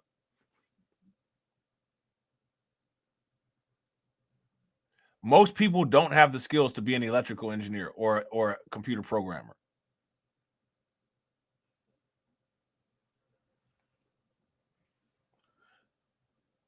what I'm saying? There's not an abundance of those kind of people here in the United States. Honestly, it's not an abundance of those type of people in the entire world. That's why the jobs pay so much.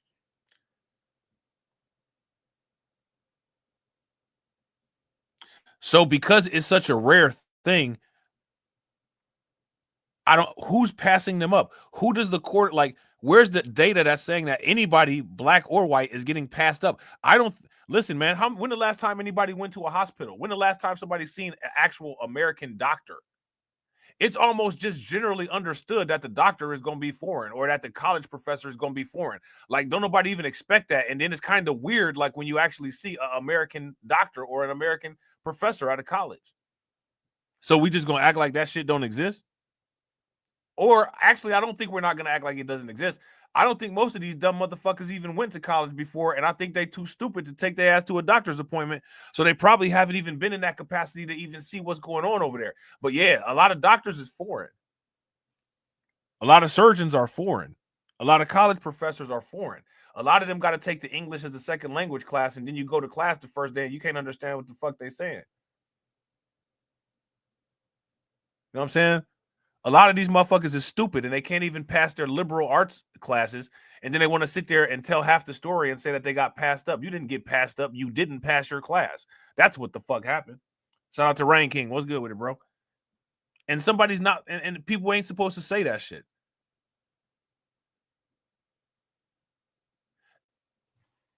The United States created a lot of this problem on its own. Outsourced manufacturing. Made it to where American people are, you know what I'm saying, the education system is not providing a lot of skills to be able to be competitive.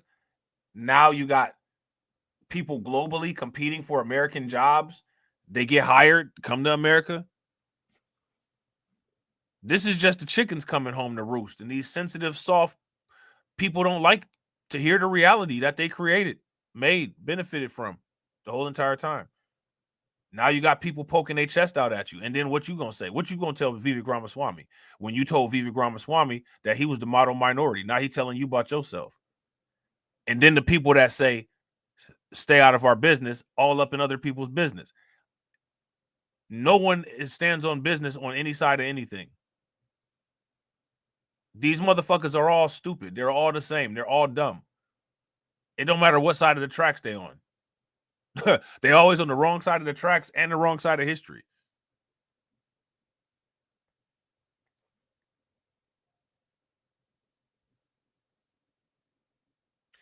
Why didn't anybody mention anything about HB1 visas during the presidential election if this is such a pressing issue? You know what I'm saying? Nobody said anything about an HB1 visa.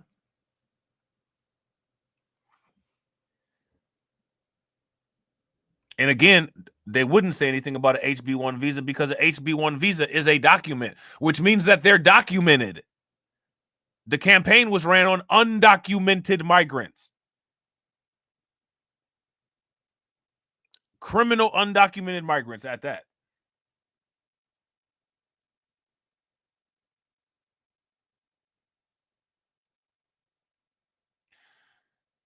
Shout out to Win Lose a Rug. Win Lose a Rug said it was people saying, quote unquote, white men were being passed up. Hey.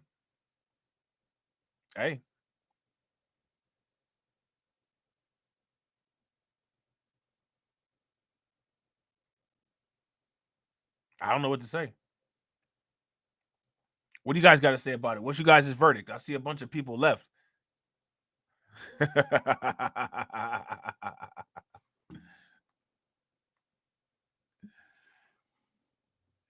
I'm not intimidated by no HB1 visa, motherfucker. I told you guys this shit from day one. I'll compete academically with the best of them and win and crush their asses. So I don't need to have the ring buffered for me to be able to knock somebody across the mat. This is, you know what I'm saying? I don't need that shit.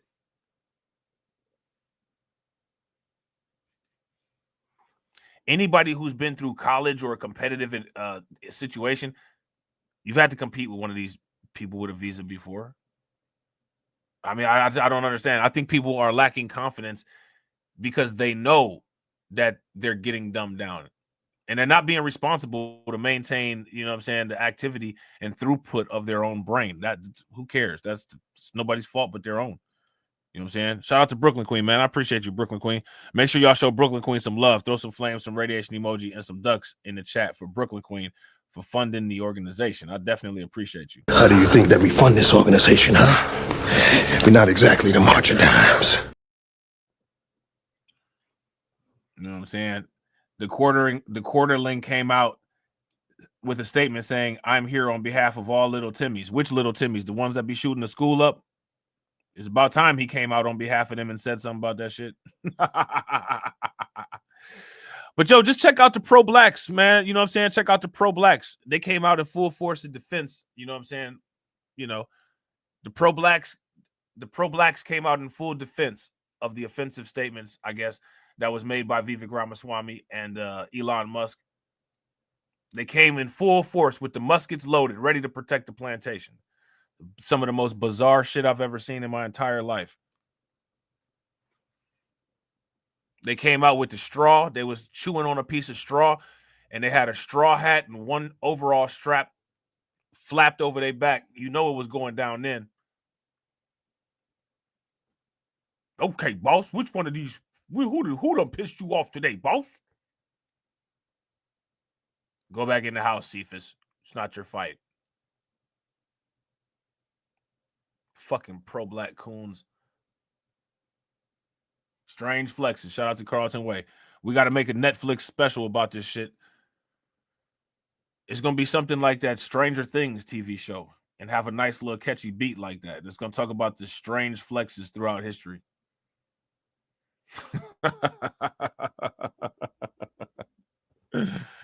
A bunch of Steven from Django's, you know what I'm saying? Like, you hear what they said? Like, yes. I don't get it, man. I don't get it, man. I'm sitting over here trying to build some dough. I'm sitting over here trying to build an empire and shit. These motherfuckers up here throwing spitballs at each other and shit. I don't care. Just don't get none of that shit on me. You know what I'm saying? Don't get none of those on my Gucci print Bitcoin house robe. You know what I'm saying? So now here's the case for a modest allocation. BlackRock's research makes a compelling case for a 1 to 2% allocation to Bitcoin. I believe this relatively small position can provide meaningful diversification benefits without exposing your portfolio excessive risk. Now, I just want to say this, right, to the white people saying that they are getting passed over and shit like that. You know what I'm saying? First of all, I thought y'all celebrated Passover. Ain't that part of Christianity? That's some shit that y'all celebrate, right? That's when Azrael decided to let your baby breathe another day because it was some lamb's blood up on the door last time I checked. Right? You took one of them paint brushes and painted the door, and Azrael said, I thought I was going to gut this one, but I guess not. You know what I'm saying? And that sounded like some woke shit. Sounded like some woke shit. I thought y'all didn't like woke. Victim mentality type shit. You know what I'm saying? Get off that antebellum plantation with that bullshit. Pull yourself up by the bootstraps and get better grades. You know what I'm saying? That's my take on it. That's all I got. Oh, man, that's my take on it, man. I don't know what people want me to say. Now, you know, you see the weird reactions that people make. Like, then you got people that just they'll just repeat the same shit. They talking to them like how they talk to black people. They talking to them like how they talk to black people. They talking to them like how they talk to black people. Okay, what's next? Anything else? Do you have a response for the shit? Is there something that you would like to address? Do you have a intellectually fulfilling rebuttal? Why do you keep repeating this is how they talk to black people? They're not talking to black people like that this time. Why are you placing yourself in the middle of that? We just want to be left alone. We just want to be left alone until we're left alone. Like, get the fuck out of here with that stupid ass shit. You want a motherfucker to leave you alone? Start talking about cryptocurrency or how to make yourself wealth. Motherfuckers will leave you the fuck alone for real. I'm saying.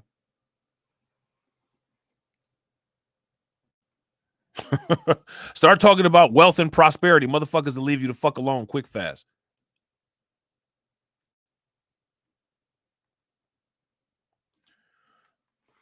Shout out to DJ Elmo. DJ Elmo said, Blacklight, do you think cryptocurrency will eventually be used as a medium exchange, e.g. digital fiat money, or just an asset class like a share? I think it's going to be a hybrid, bro.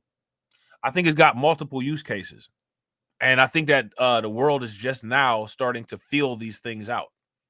And I think that I could think of multiple applications. I don't want to put any out there, though, because I want to be able to actually put them out there for consumption, right? But I believe that there's a lot of things that can be done. You know what I'm saying? I believe that there's a lot of things that can be done with the crypto. I'm in love with the crypto. You know what I'm saying? And as Bitcoin's market cap continues to grow, that modest allocation could deliver outsized returns. Remember, Bitcoin is still a volatile asset. Hold on real quick.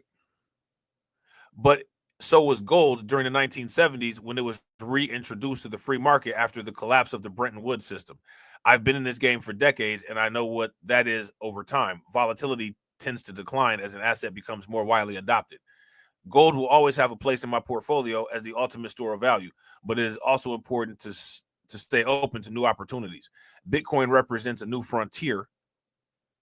No longer, and investors, and even the most conservative investors, can no longer afford to ignore it. This is what a professional portfolio manager with BlackRock said. He didn't mention anything about it being a scam. Interestingly.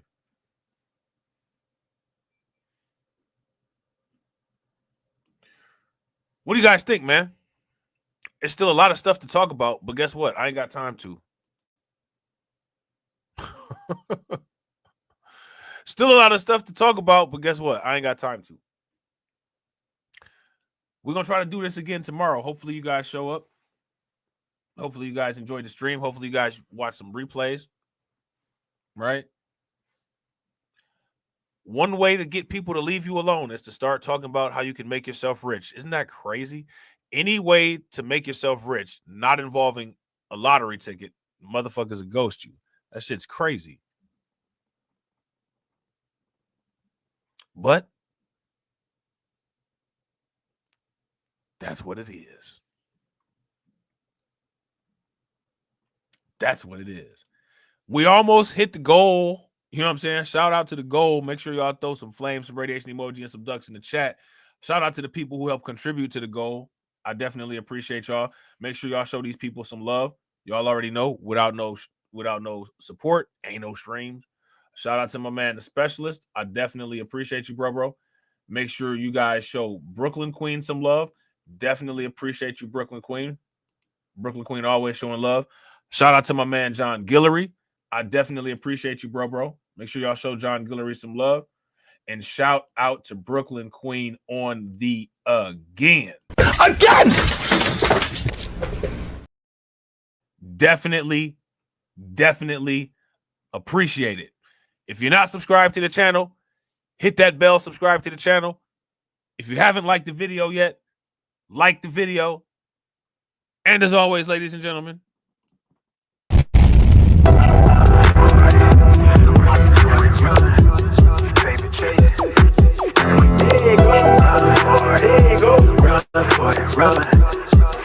yeah, hey, okay, I'm fresh up out the package. Sign my deal, I pay my dues. Affiliated to this paper, I need freedom for my family line. Draw my life design up like fine art. I'm jumping off just an unfamiliar coordinates. Hopped off the porch like I could touch the sky. Red, it's not one trillion. The ism talk the water out your faucet. Look at me flossing, I'm so wavy, I could change the tide. My intuition sense the hatred in your ways. You imitated, forging lines, claim meaning means that's just to justify. Yeah, right. West side boy, maritime. Creole baby, my bloodline. My lungs clouded, my thoughts crowded. Say all I see is these dollar signs. Finna make a play and that sound delay. On mamas, I testify. Run for it, run for it, run. I'm out here paper chasing, looking for the funds. Run for it, run for it, run. I'm out here paper chasing, looking for the funds. Run for it, run for it, run. I'm out here paper chasing, looking for the funds. Run for it, run for it, run. I'm out here paper chasing, looking for the funds. Game recognized game. I'm from the Bay, okay, I'm versatile and my slang is different. I'm lane switching with the same people that I came up in this thing with. My head swivel, I'm homebound, got a target back on my backside. The cat peeling with the cast iron, better run for it, run before I catch you. Niggas out ball it, block it, trying to stop my blessing. Gamble with your life, don't bet it, don't bet it. They can't stop my blessing, you do best not to test it. Yeah, you right, real all in my blood supply. Take it ball up top, finna make a play. I cast a lob like I'm Jalen, baby, no co-signer, no co-pilot. They pen pals, my flow designer, my brain signal out of range with it. My palm mission, it's a dollar sign.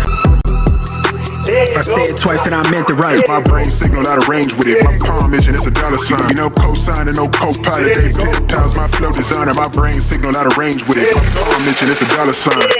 Run for it, run for it, run. I'm out here paper chasing, looking for the funds. Run for it, run for it, run. I'm out here paper chasing, looking for the funds. Run for it, run for it, run. I'm out here paper chasing, looking for the funds. Run for it, run for it, run. I'm out here paper chasing, looking for the funds.